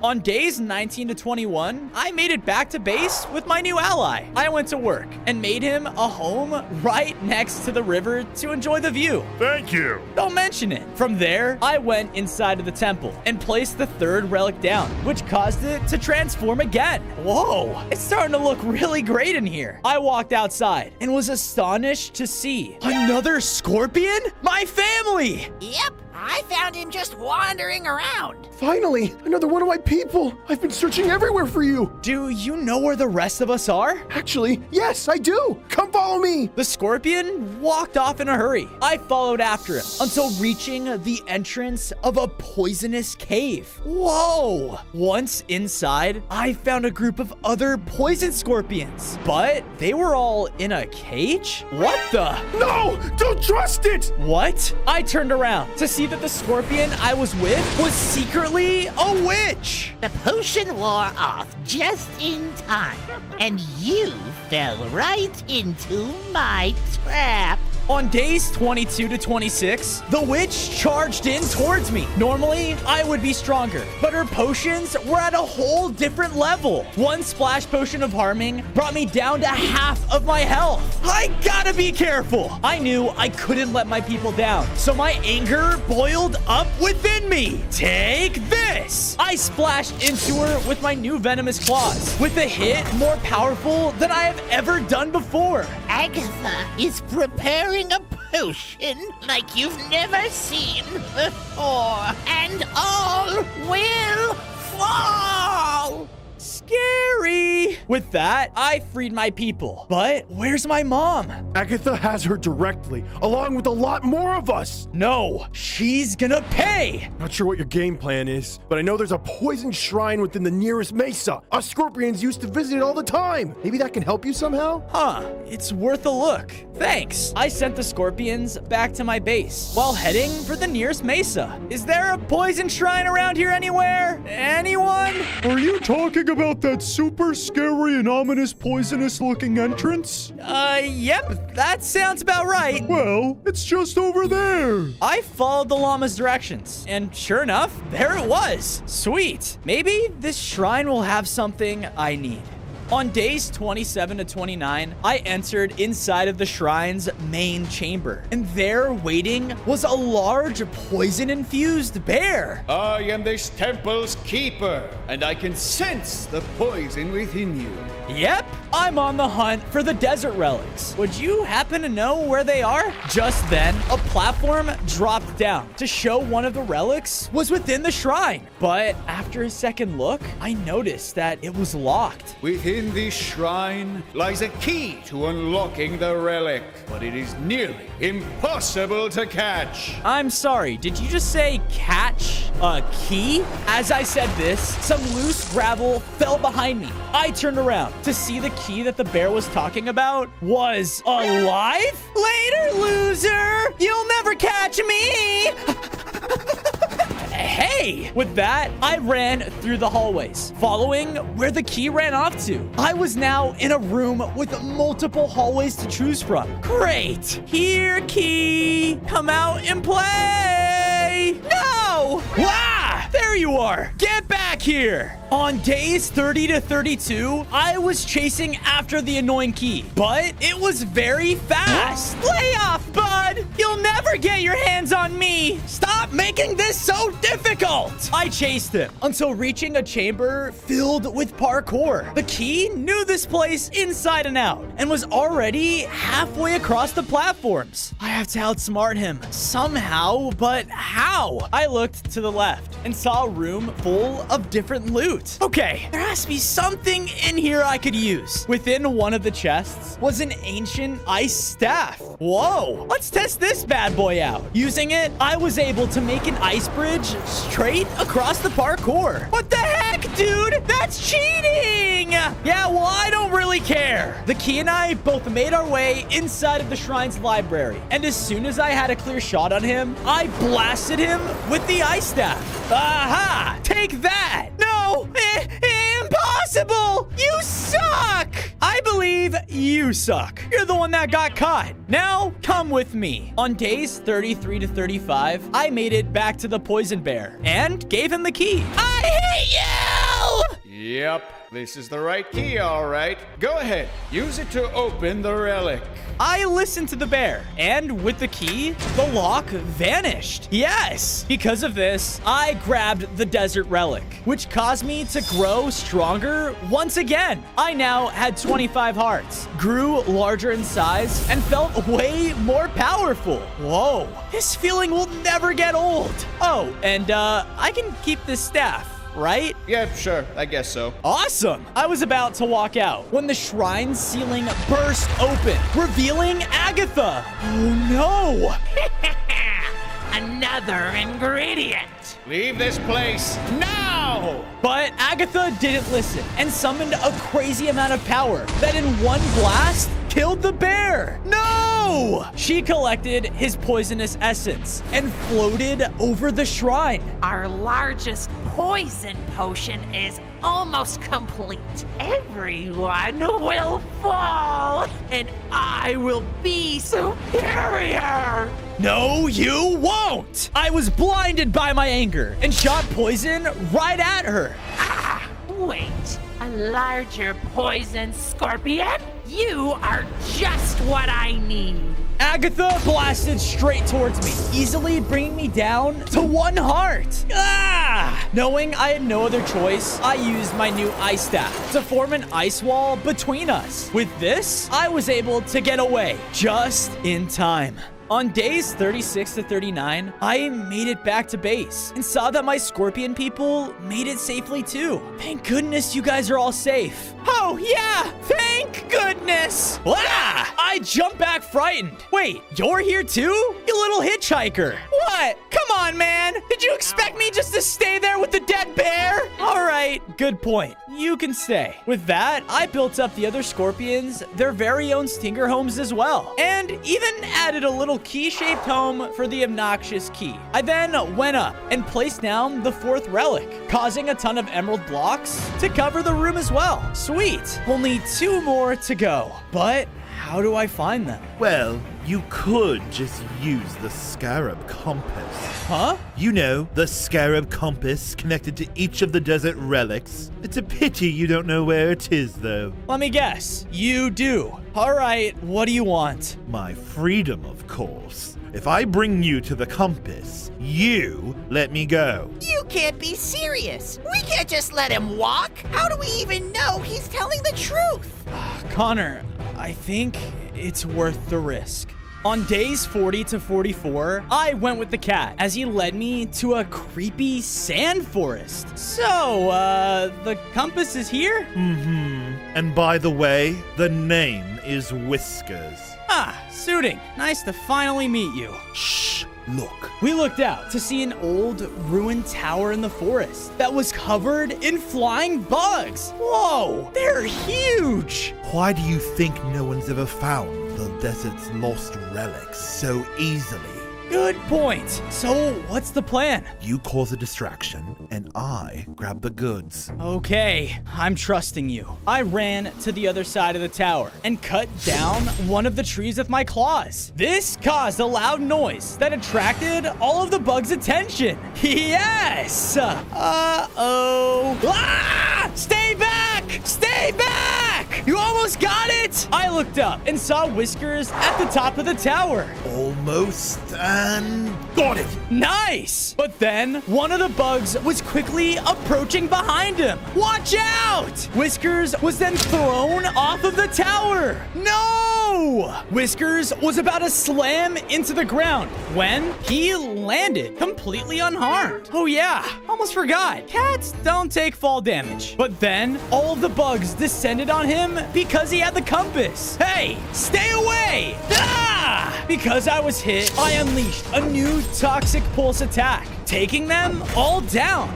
Yes! Why? Why would you save me? None of the witches would ever do that. Well, maybe it's because the witches are pure evil. And maybe you don't have to be. He tossed over the compass to me. Here, take it. Thanks. All right, you're free to go. Huh. right. I hope that was the right decision. I then heard a weird grumbling noise coming from a crack in the tower. I went over and saw a tiny wormling on the ground. Aw, are you okay, little guy? No! I'm so small and adorable. I don't belong in a place like this, and I'm so hungry! Okay, you can come with me. Come on, let's go grab you some food. On days 48 to 52, I was crawling across the desert with my new wormling friend. After following the compass for a while, I finally reached the next relic's location. I looked up to see a beautiful cliffside, and there was a pedestal for the relic. But wait, it's gone? What? Where could it be? I don't know, but I'm starving! Right. I'll grab you something. There, I went over to the shoreline and grabbed him a melon. Here you go. The wormling just quickly grabbed it and began to devour it as fast as he could. Whoa. As he was, the compass started acting up again. I looked over the water and saw a castle on a distant island. It must be there. Food! Food! What the? I spun around to see that the wormling had turned into a bug much bigger than the rest of them. Whoa! It flew in and hit me back, causing me to drop the compass. Ah! What happened to you? You were so cute! The bug then ate the compass and started to fly away towards the island. No, get back here! That's mine! On days 53 to 56, I swam over to the island and watched as the bug flew up high. No! Where are you going? Then I overheard two posh players talking on the deck. Oh my! Did you see that relic they brought in today? Oh yes, simply marvelous. It'll be such a great addition to the museum. Excuse me, did you say? A scorpion! Kill it! Both of the players started freaking out and tried to step on me. Ah! Hey! I quickly darted away and into the castle. Well, I guess that's one way to get in. As I said this, I could hear destruction and screaming coming from higher up in the castle. Oh no. I crawled all the way to the top chamber, only to see that here, the bug had broken everything and was wreaking havoc on the players. Ah, no! It destroyed my Fortune 3 pickaxe! Not my favorite painting! There in the magnificent display across the room was the 5th desert relic. Bingo! I started to run towards it, but one of the players was panicking and started slashing at me with his sword.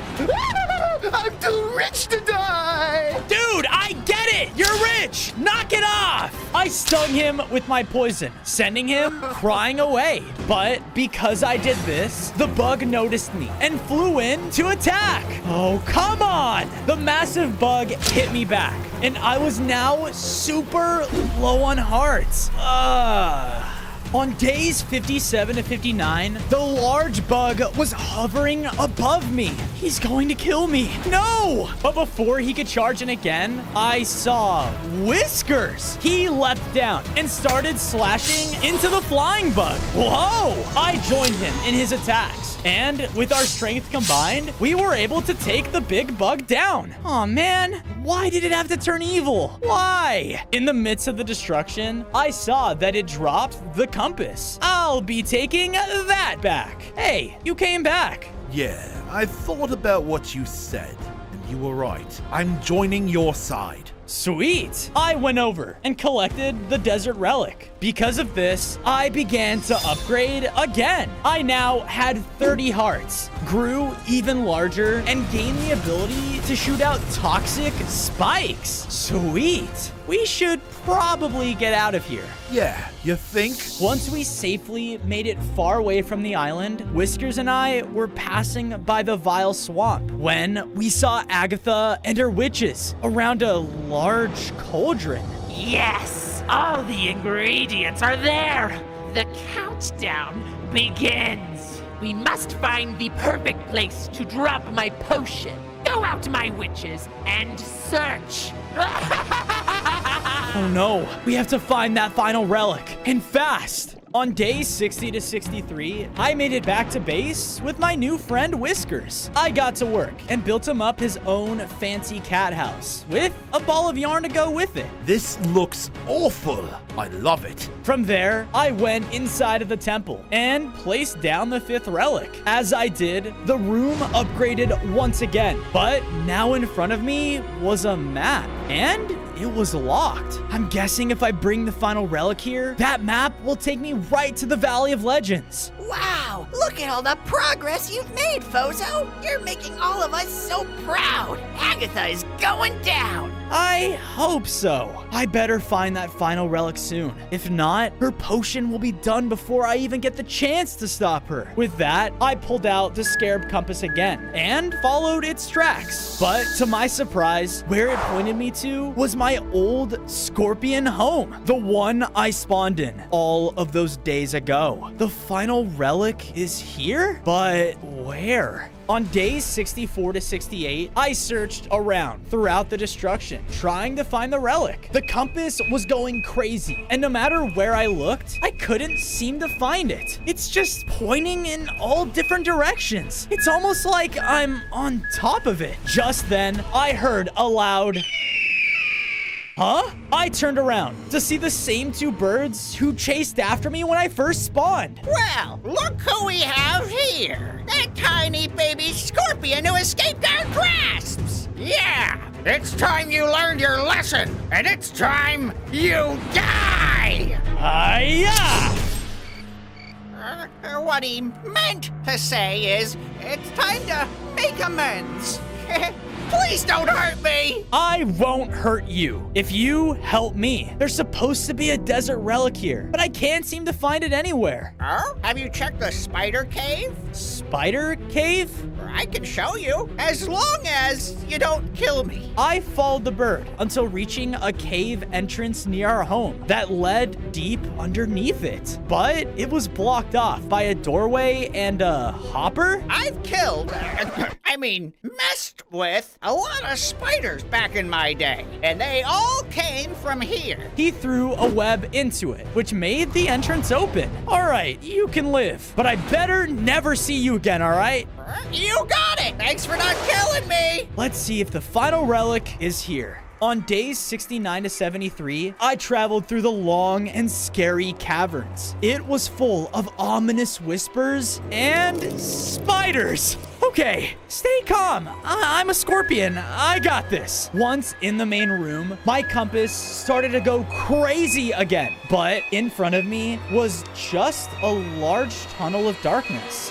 Why have you come here? Hi to you too. I'm here for the final desert relic. It remains safe here, deep below the surface, and it shall remain that way. No, you don't understand. Without it, all creatures will fall to Agatha's magic. Agatha. Just then, a large figure walked out of the shadows, revealing herself to be a giant brood mother. You are scary. Agatha is powerful, very dangerous. If you wish to obtain the final relic, you must prove your strength and determination. She slammed onto the floor, causing the 2 of us to fall deep below.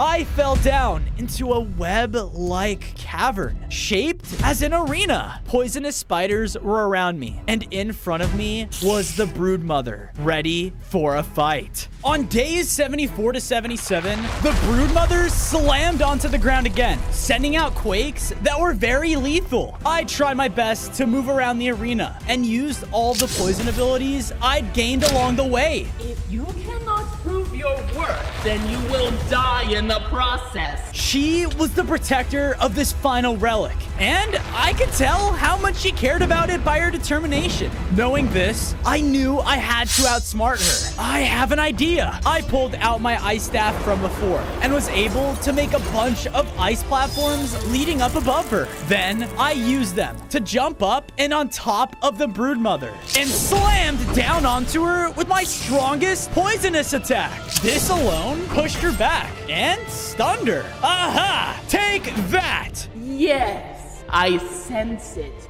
You have what it takes. You have the strength. Here, take the final relic. With that, the final relic was bestowed upon me. I collected it and upgraded one final time. I now had 35 hearts and felt a power within me I had never felt before. Yes, I did it! On days 78 to 80, I made my way back home and quickly placed the final relic down. Because of this, the temple transformed one last time, and the map was magically unlocked. Yes, I picked it up and saw exactly where the Valley of Legends was.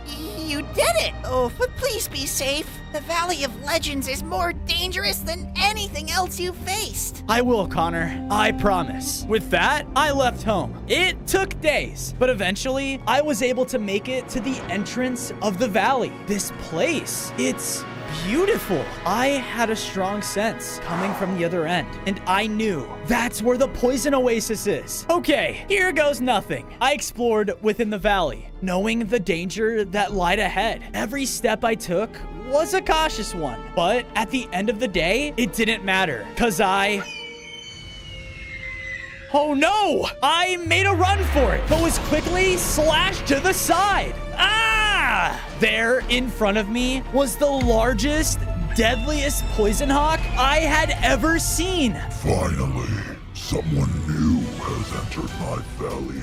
You wish to use my oasis, but you won't. I won't let you. The hawk flew in to attack again, but I dodged just in time. Ah! I gotta get to that oasis now. I ran for my life while deadly blasts of poison were shooting down all around me. Ah! There is no escape. You're in my terrain now! I ducked under some trees for cover. They weren't joking! This hawk is no joke! I kept pushing on though, and fortunately was able to see the poison oasis in front of me. I'm almost there. I was about to make it, but the hawk landed on me. Ah! No, stop, please! I only had one heart and nowhere left to go. Stop!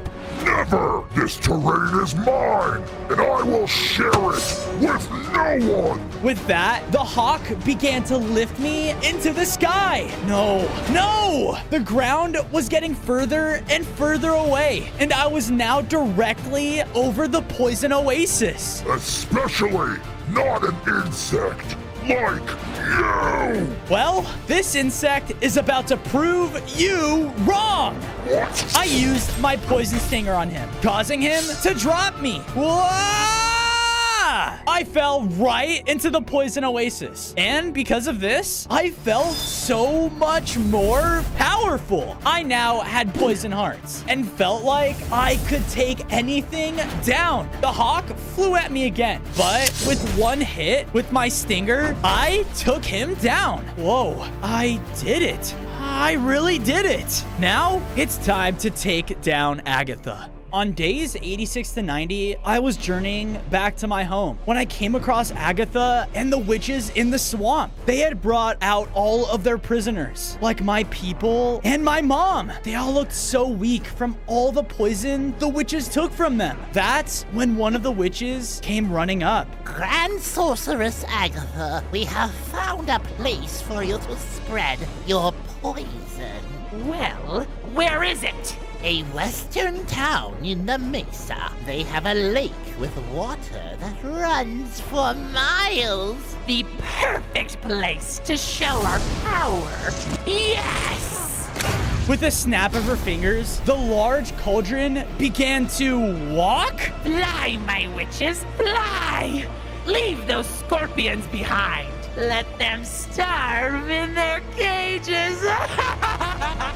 Agatha then led her army of witches in the direction of the Mesa. Mom! I ran up to my mother's cage, finally reuniting with her.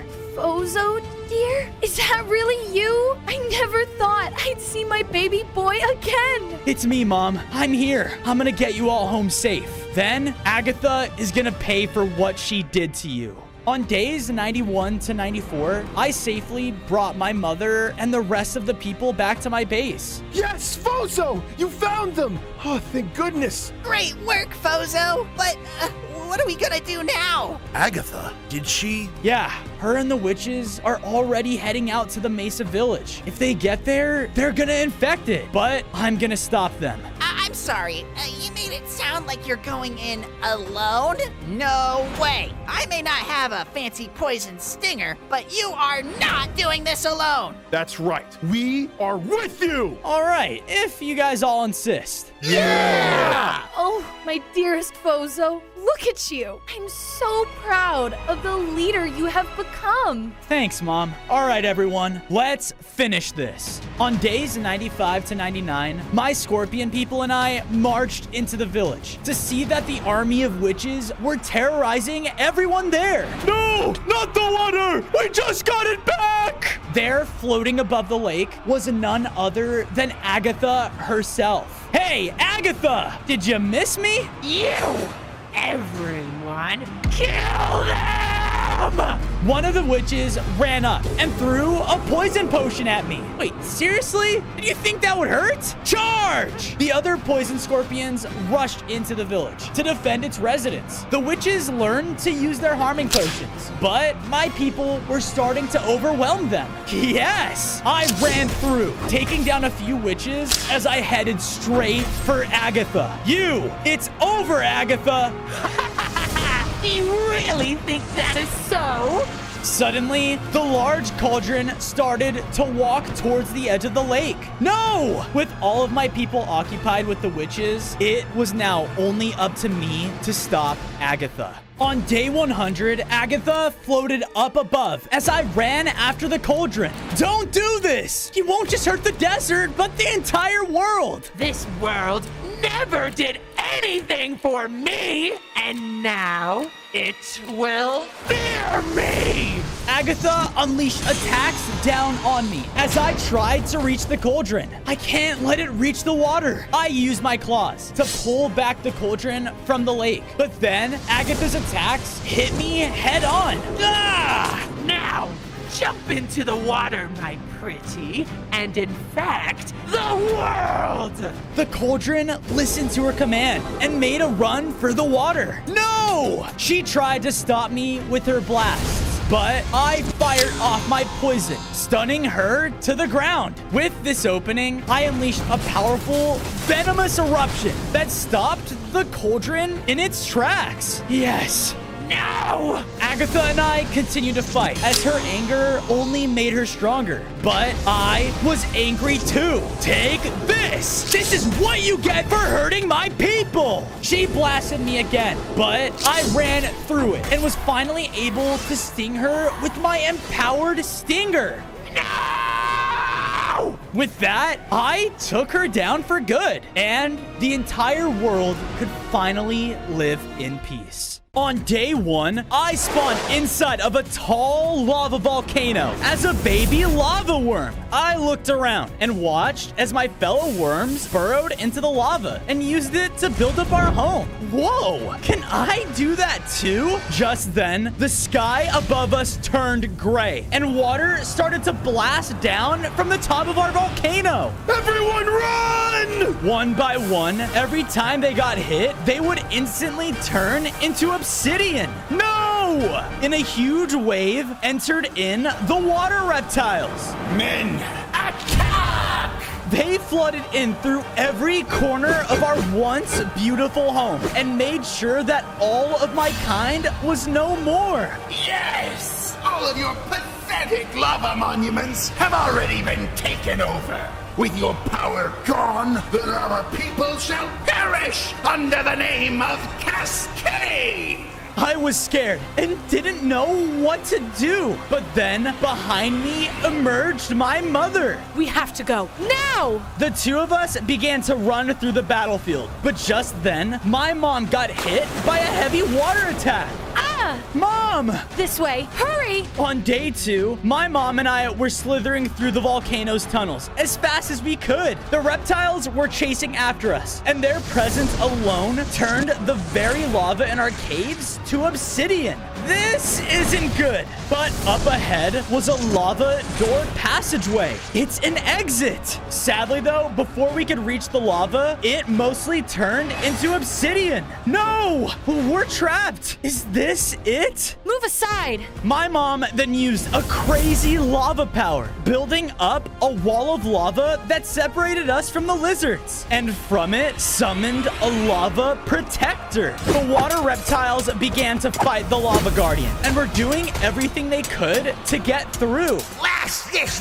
wall with water! Bozo, my boy, listen to me. I'm not gonna make it, but you can. No, but... No buts. It is now up to you, the last lava worm. In order to save me and the rest of our people, you must go out and find the 5 lava monuments, reignite them, and unleash the lava warrior. Only then can we win this. Just then, the lava wall got bursted through. Get them! Mom, no! She hit me through the crevice of the lava, and as I escaped, she also got turned into obsidian. Mom! I knew that I had to keep going, so I swam through the lava until I reached a shoreline. I have to find the lava monuments? Where do I even begin? As I finished my sentence, I saw a herd of magma snails charging right towards me.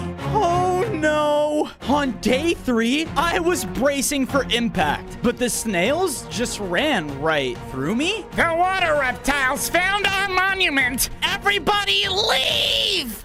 Monument? Somebody please help! I followed the noises, entering what looked to be a burrow, but everything here was destroyed. This isn't good. Stay away from me! I then looked out in the center of the room and saw a tiny baby magma snail cowering in fear. And is that a water golem? Lava must perish! Oh no, I have to help!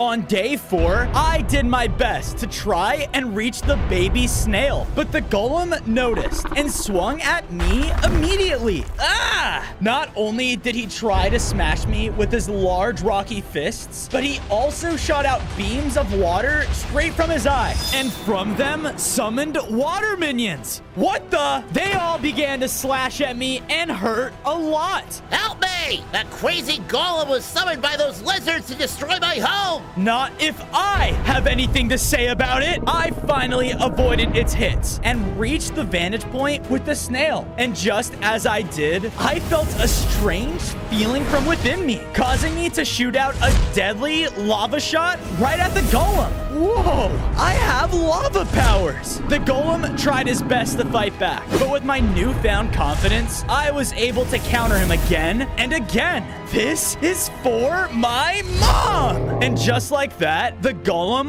was defeated. Because of his death, the entire room began to rumble, and all of the watery destruction disappeared as the room transformed back into its former glory. Because of this, my body began to change. I was now a larger lava worm and gained 5 more hearts. Whoa, this must have been one of the 5 lava monuments. Yeah, it was. And you brought it back to its glory. It looks like you got stronger when you did as well. Thanks for saving me. My family all ran away and left me behind. Well, don't worry. I lost my family too. Maybe we can help each other get them back by stopping these water reptiles. Agreed. My name is Magmo. On day 5, Magmo and I went to work by gathering enough materials to make myself a set of stone tools. From there, the 2 of us started to build up our very own homes inside of the monument. I made sure to take my time and make my own room nice and perfect. Hopefully, we can stay safe down here, the Blazing Burrow. Awesome! I think it's a perfect home. Just then, I noticed that I had a strange lava core inside of my inventory. I must have gotten this when I ignited the monument. Out of nowhere, the core came to life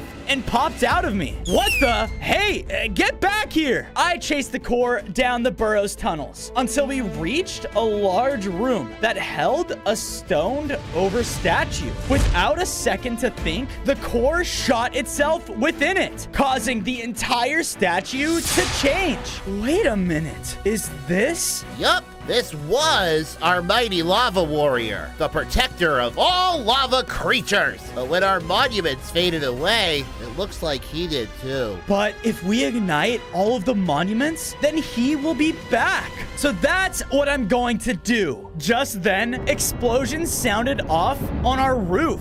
What is that? On day 6, I followed the explosions until I saw Coastal Stables being under attack by the water reptiles. There were fire horses doing everything they could to escape, but the lizards made quick work of them and even captured a few groups. I will ask you one more time.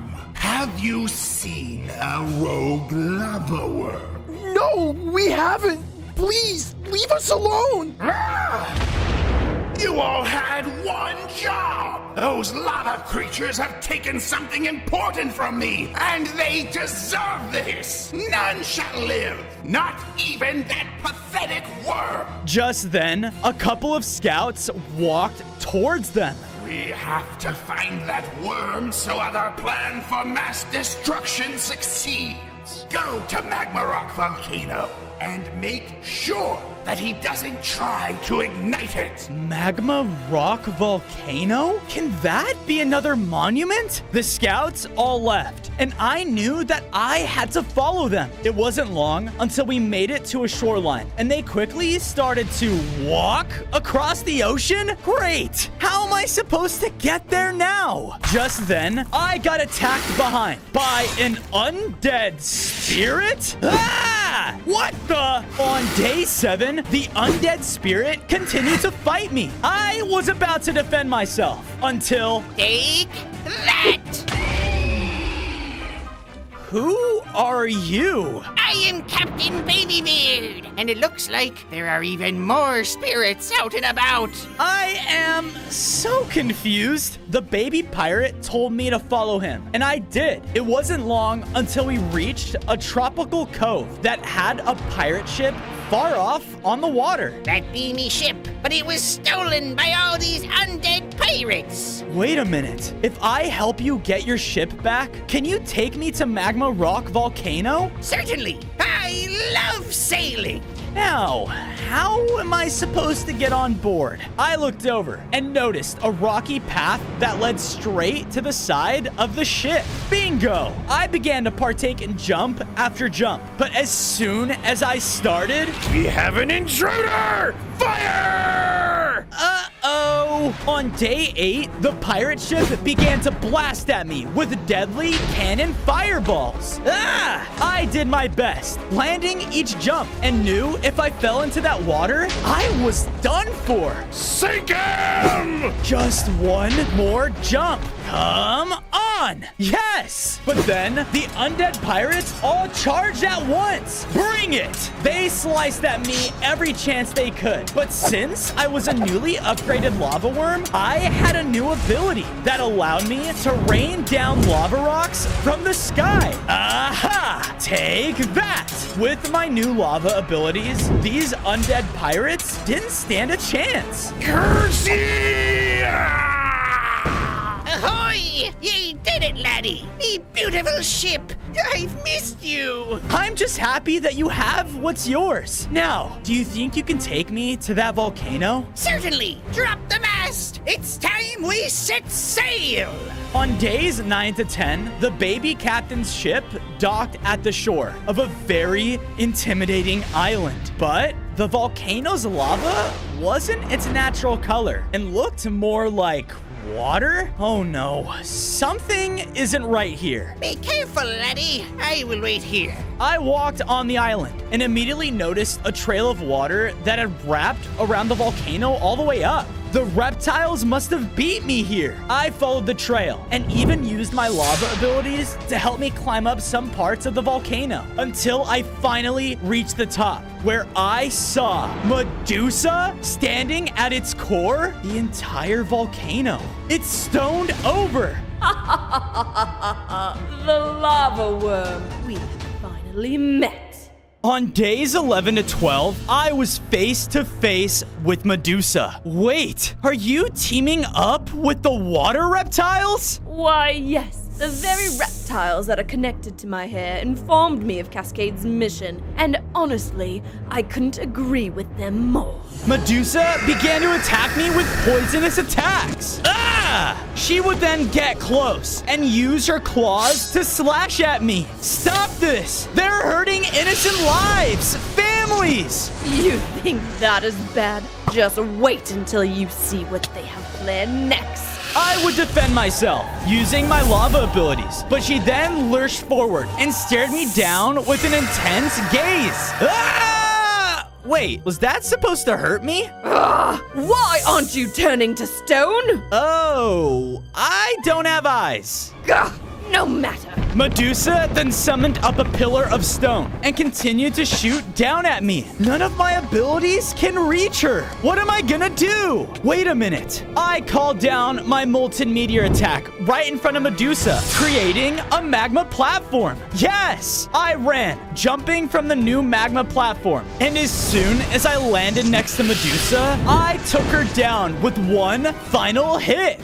What? No! Because of her defeat, the entire volcano became active again. Lava began to flow as I felt myself drawn in its power. I grew larger, gained 5 more hearts, and now had the ability to slither across lava. On days 13 to 14, I went back to my base with Captain Babybeard. Thanks for letting me stay with you. With those darn reptiles running around the ocean, it isn't very safe. Of course, you will be okay here. I found a spot in the base to build him up his very own miniature pirate ship.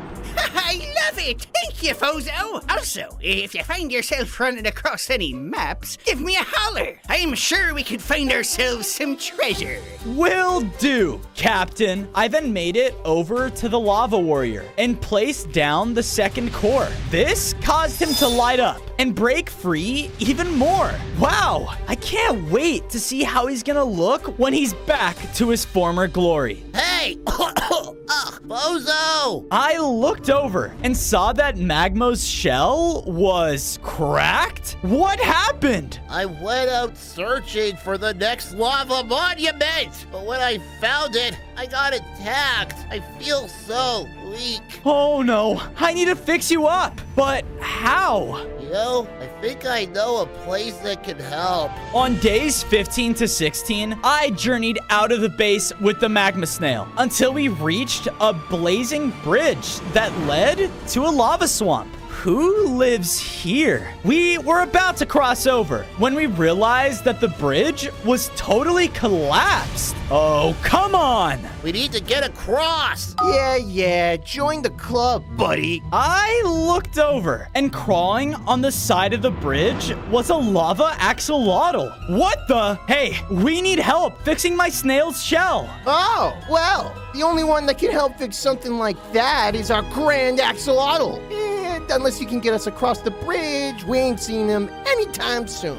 I think I have an idea. Everyone, stand back! When everyone cleared out of the way, I used my new Lava Slither ability to form a layer of lava across the broken bridge. Because of this, I was able to walk across and forge it fully back together. Yes!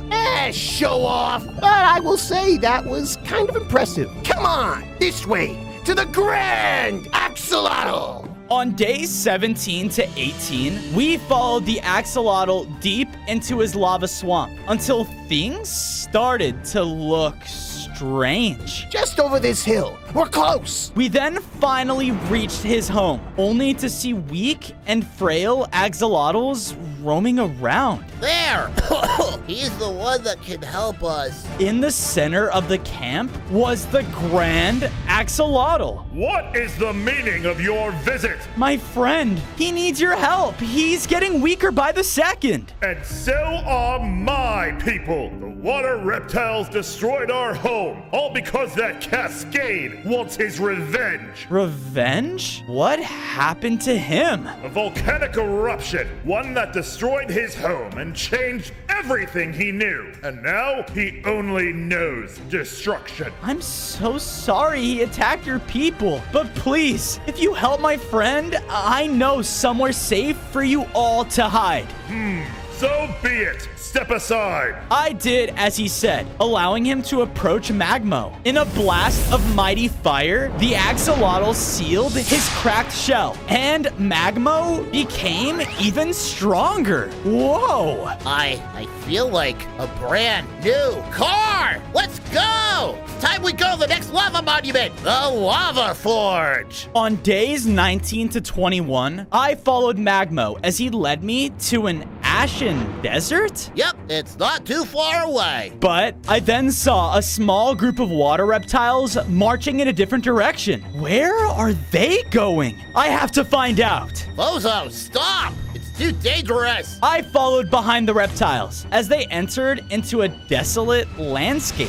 What is this place? I then saw their main base. The place looked destroyed, and it seemed like it was still in repair, but reptiles were working everywhere. They had anvils and other materials to reinforce their weapons. I went further in to investigate and came across a courtyard, one that was full of obsidian statues. My people and Mom! Right next to her was an open spot. Is that supposed to be for me? Keep at it, boys. I watched as Cascade was up above the others. Our progress on the water volcano is coming along. And once it is finished, its eruption will be the biggest this world has ever known. All of those wretched lava creatures will be disposed of. Wait, did he say a water volcano? Now, take these disgusting statues and get them out of my sight.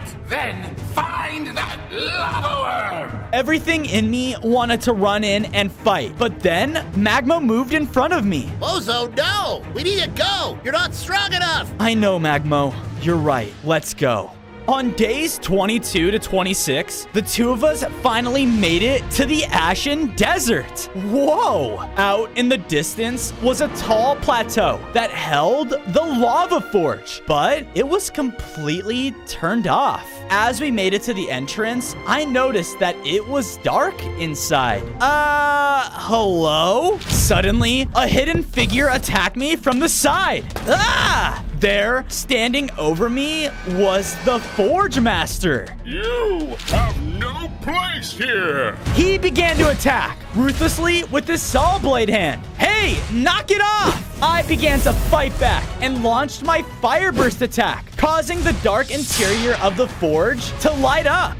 Oh, you're not a water reptile. I'm sorry. We are here because we want to reignite this place. Yeah, good luck with that. He started to walk off deeper inside. Hey, where are you going? I followed him until we made it inside of an engine room, which was completely shut down. Around the entire area were 5 empty fuel cells. My heat sources, the lava creepers, all got scared away when those water lizards showed up. They all ran off to who knows where, causing this forge to shut off. So, if we find them, we can reignite the forge. Can you show me which way they ran? On days 27 to 29, I left Magmo with the Forge Master as I began to search around the Ashen Desert. How hard can finding 5 lava creepers be? Aha! Yeah, there. Who are you? Someone that's gonna get you back home. I continued to search, finding the second one hiding in a cluster of rocks, the third chasing a fox, and the fourth one hiding inside of a cave. Now, just to find the last one.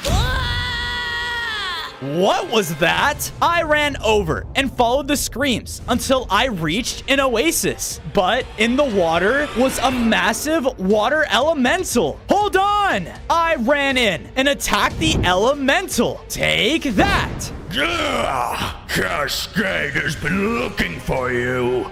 Come here! We began to fight, and his attacks hurt me a lot. I hate water! You are weak!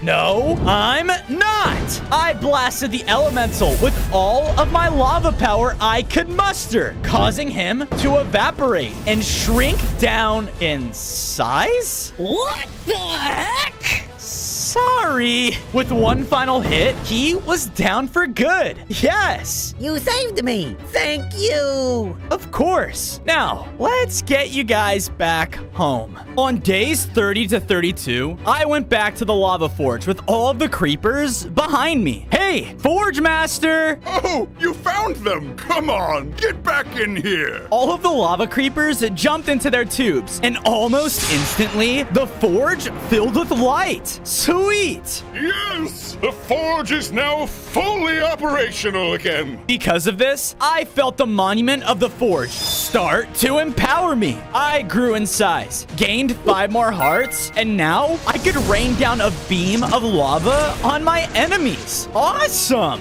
Wow, Fozo, you look great. Thanks. We should head back to our base and check on the others. On days 33 to 35, we made it safely back to home and noticed that the axolotls also made it there. Thank you for letting us stay here. Of course. Let's get you all settled in. I had gathered enough materials from my adventure to build up the axolotls their very own lava swamp. And done. Why, I love it! From there, I went to the lava warrior, and as I approached, the lava orb shot out inside of him, and it seemed to empower him even more. Yes! It looks like we only need to recover 2 more monuments. Hey, back off! Was that Baby Beard? What's going on? I ran out of the base above ground and watched as multiple of the water reptiles were escorting him through the forest. Get your slimy hands off of me! Oh no, I have to help him.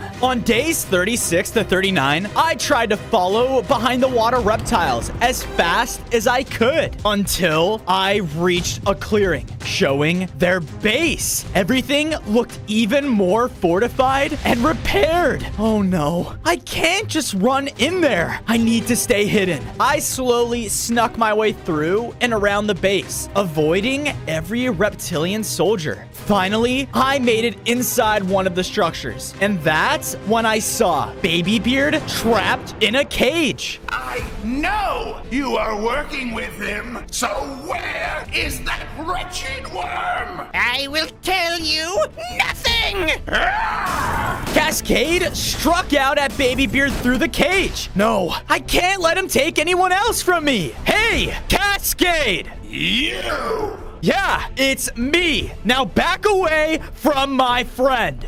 I'm glad that we finally get to meet, Fozo. You're horrible. Taking innocent lives, my family, and for what? Power? Power? You think this is about power? You know nothing.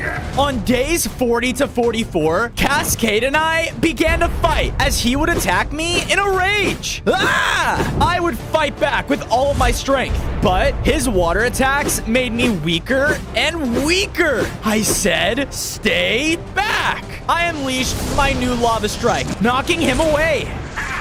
If it weren't for you, ignorant lava kind, my family would still be here. What are you talking about? I once lived in peace with my family, my kids, my love. But because of creatures like you, an erupting volcano destroyed my homeland, making it the wasteland you see today. Waves of magma and fire burned it all to the ground, and my family with it. Cascade, I'm sorry, but... Silence! All of you lava kind shall feel the same pain that I felt! He charged in to attack me again. Wait! But suddenly, a portal opened up right underneath me and sucked me in. And shortly, Captain Babybeard followed. On days 45 to 47, the pirate and I fell through a strange portal and landed in an even stranger area. Where are we? You are exactly where you need to be. I turned around, and coming out of the shadows was a female devil. Who are you? Calm down, Fozo. I simply brought you here because I need your help. All right, help with what? She brought us out of the strange cave and to an overlook where I saw a pool of lava surrounded by 5 otherworldly pillars. I am from the underworld, and you are going to help me get back by igniting all of those pillars. The underworld? How did you end up here then? That is none of your business. The portal simply needs one that yields the magic of lava. So, can you get started? And why would I help you? Because one of the lava monuments that you seek reside in my realm, the Magma Chalice. The Magma Chalice? All right, lady. Fine. I fired my lava at one of the pillars, causing it to ignite. I slithered down and repeated on each and every one of the pillars until finally all of them were lit up with fire. This caused the entire cavern to shake violently.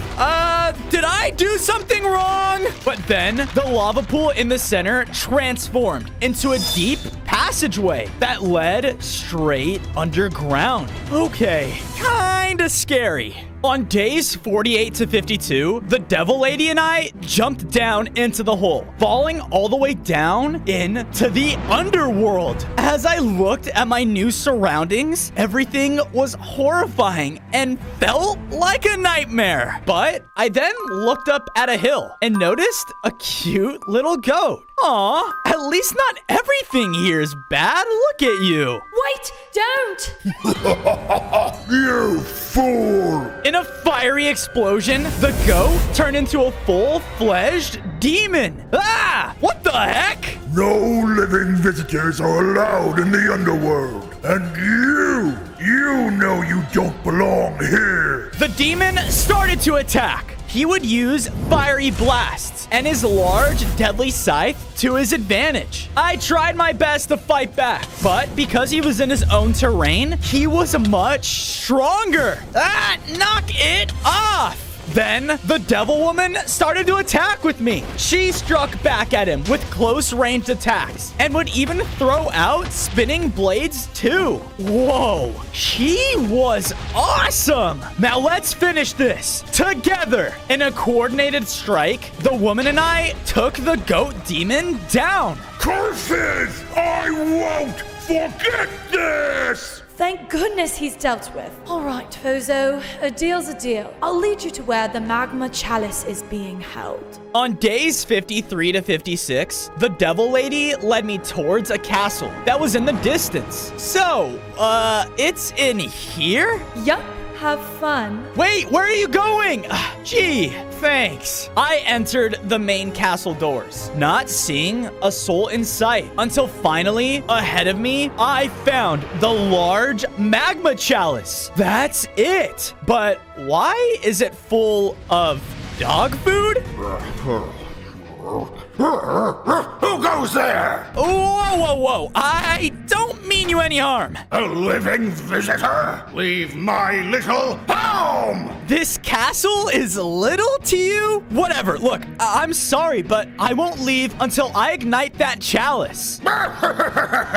Well, I'm not giving it to you. It's my new dog bowl. I lost my other one. To be honest, I really miss it. Wait, if I can find it, do you think I can have that chalice then? On days 57 to 59, Cerberus and I made a deal, making me venture across the underworld. I used my lava slither ability to help me journey across the large pools of soul lava. Now, where would I be if I were a dog bowl? Just then, I heard a noise coming from the other side of the lava lake. Is that music? What the? As I made it over the lake, I saw a large group of shrub creatures dancing around in an underworld beach. Raised up in the center of it all was Cerberus's bowl. But why is it filled with boiling water? Whoa, hold up! I don't remember you being invited to the party! Explain yourself! It's okay, I'm just here for that bowl. Oh, you mean our hot tub? No way, pal! It's ours! More of the dancing shrubs started to circle around me aggressively. They looked like they wanted to fight. Okay, everyone, just calm down. There has to be a way I can get that bowl from you all, peacefully. Okay, maybe one thing. Follow me.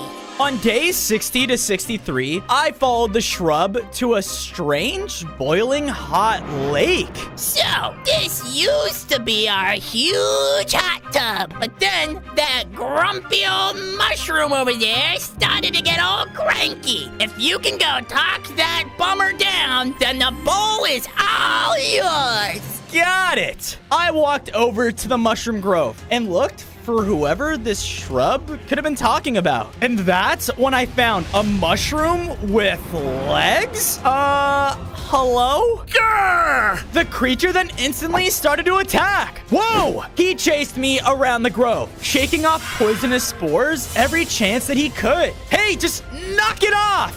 Never! I will not let these bratty shrubs destroy my lake! I started to fight back with my lava abilities, but I could see that they hurt him a lot. Wait, why would the shrubs do that? Yeah, dude, we don't want to destroy anything. We just want to swim and party. The mushrooms seemed to calm down and come to his senses. Oh, well, in that case, I could use a little company once in a while. Awesome! Come on, everybody, let's dance! More and more of the shrubs came back around the boiling water and continued to all dance. Problem solved. Now, to grab the bowl and get back to Cerberus. On days 64 to 68, I grabbed Cerberus's bowl from the beach and returned to his castle to trade with him. Here you go, bud. Yes, yes, yes, yes! Cerberus is so excited about his bowl that he jumped for joy, shaking the ground with each pounce. He would even launch otherworldly attacks in his excitement. Okay, all right, boy, calm down. Retro, sorry, I just really missed it. Please, do with the magma chalice whatever you wish. I went up and cleared the dog food out of the chalice so that I could blast it with my lava. This caused it to ignite and lighten up the room. Yes! I felt the underworld monument start to empower me. I gained 5 more hearts as I grew in size and gained the ability to attack with lava inferno chains. Awesome! On days 69 to 73, I exited from the underworld entrance to find that Magma was there waiting for me. What's going on? Something happened while you were away. We gotta go, now. Huh? Where are we going? We went as fast as we could until I saw it. The water volcano. It was massive, and its power was causing the whole world to shake. Keep fueling it! Fueling it? I decided to take a closer look with Magmo, so we snuck into the surrounding base. As we got near the top of the volcano, we saw that the reptiles were dumping my people inside of the core. No! I rushed in fast to defend them, using my new Inferno Chains ability to take out the reptiles. But then, coming around the corner was a much stronger looking elite. The boss will be very happy with your capture. Lava worm! Not if I have anything to say about it! Magmo and I began to attack as the elite would try to push through our flames and get in close. And as he did, would swing at the magma snail. Watch out, Magmo! Magmo then launched a powerful earthquake attack to hurt the elite badly. I then followed with my Inferno chains for one final hit. Woohoo! We did it! After his defeat, the elite dropped a fire feather. I picked it up and then looked towards my mother's statue. Thank goodness you're okay, Mom. Now, time to bring you all home. On days 74 to 77, I returned to my base with everyone. I went quickly to work, building up an area for my people's statues. Hopefully soon, I can free all of you guys. I also added more defenses and measures to fight against the water reptiles. That'll make sure no one could come in here and take you all away from me again. I promise, Mom, I will see you again. After that, I went to where the lava warrior was in my base, and another core absorbed into him. It looks like he's almost fully ready. Cascade and his men won't stand a chance. Suddenly, I felt my body begin to burn. Ah! What is that? I quickly dropped the burning feather I got from before, but as it hit the ground, it transformed into a small phoenix? Ah, boy, am I glad not to be stuck with those reptiles anymore. Oh no, did they capture you? Yeah, can you believe that? I'm just a messenger here. And actually, I was looking for you. Me?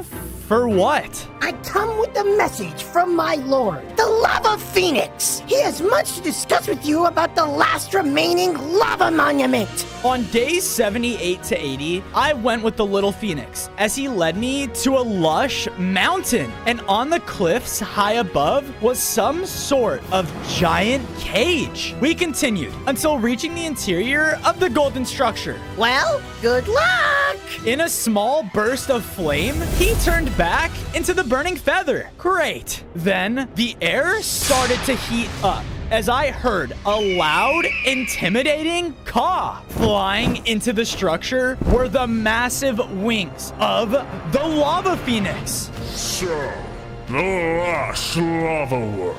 Welcome to the final lava monument, the Pyro Pillars. Around the area were 3 tall pillars coated in smoldering ash. To awaken this monument again, the pillars must be reborn like a phoenix from the ashes. Sounds easy enough.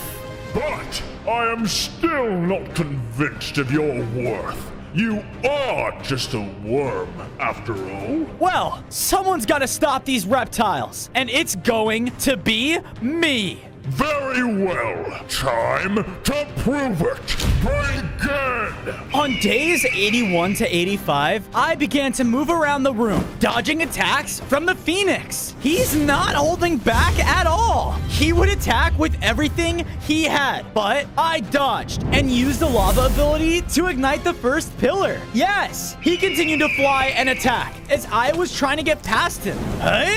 My attack flew out and struck them, causing the second pillar to also ignite. Just one to go. Surprising, coming from a worm, huh? The Phoenix flew straight towards me in a rage. He struck me with a very powerful attack that I was knocked down to only a few hearts. Ah! Now, when you are at your end, can you still prove your worthiness? I have to. For my family. For everyone. I sent out blasts of lava, more powerful than I ever had before. This caused the Phoenix to dodge out of my way, and for my attack to hit the pillar dead on. Because of this, the monument changed. I felt myself empowered by the Pyro Pillars, gaining 10 more hearts. And now I could call down a large explosive meteor attack. Yes, I did it. That you did, worm. So go and revive the lava warrior to stop Cascade. On days 86 to 90, I was making my way back to my base when suddenly the world began to shake. I watched as in the distance, Cascade's water volcano had been completed, and it started to unleash a massive torrent of water into the sky. Finally, the entire world will know my pain! It began to rain heavily as the river and sea began to overflow and valleys everywhere started to flood. No, no, no! I need to get back to my base now!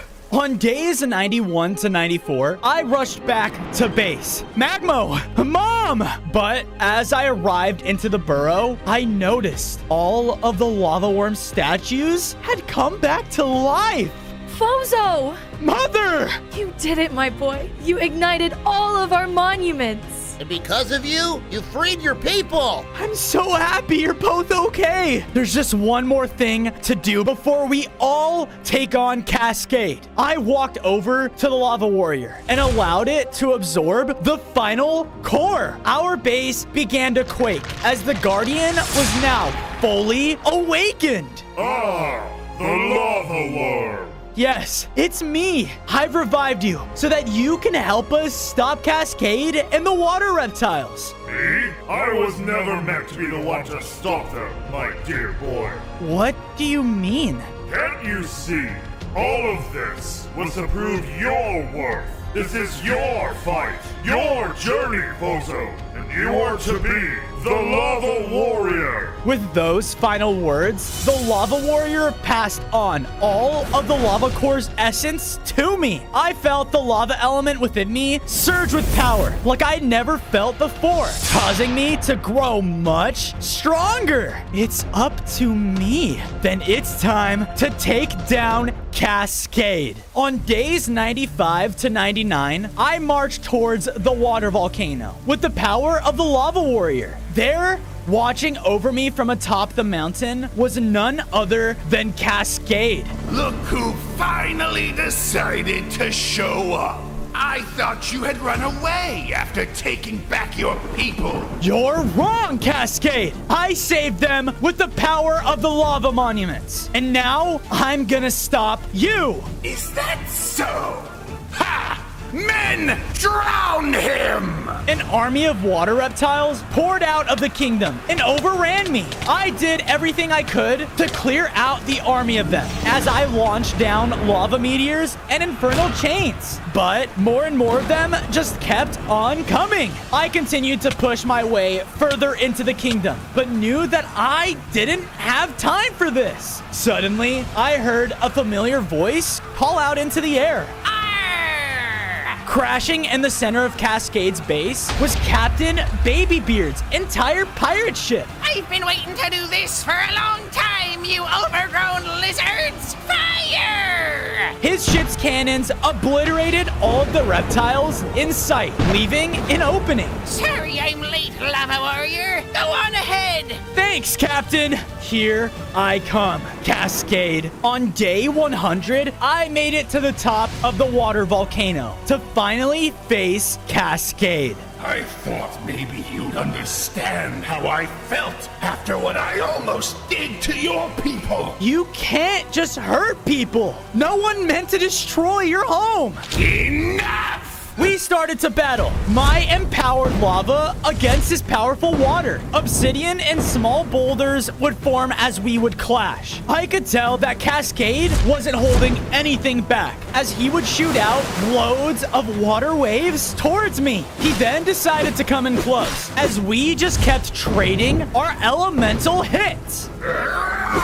In a flurry of hits, Cascade overpowered me, sending me backwards. Yeah! He's still so powerful. With the power of this geyser, I will show you all! Not if I have anything to say about it. I use my lava abilities, focusing all of my energy on taking him down.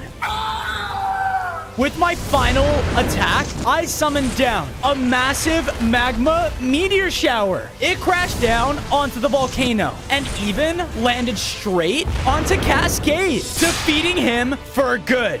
Yes, I did it. And with that, the world could now live in peace.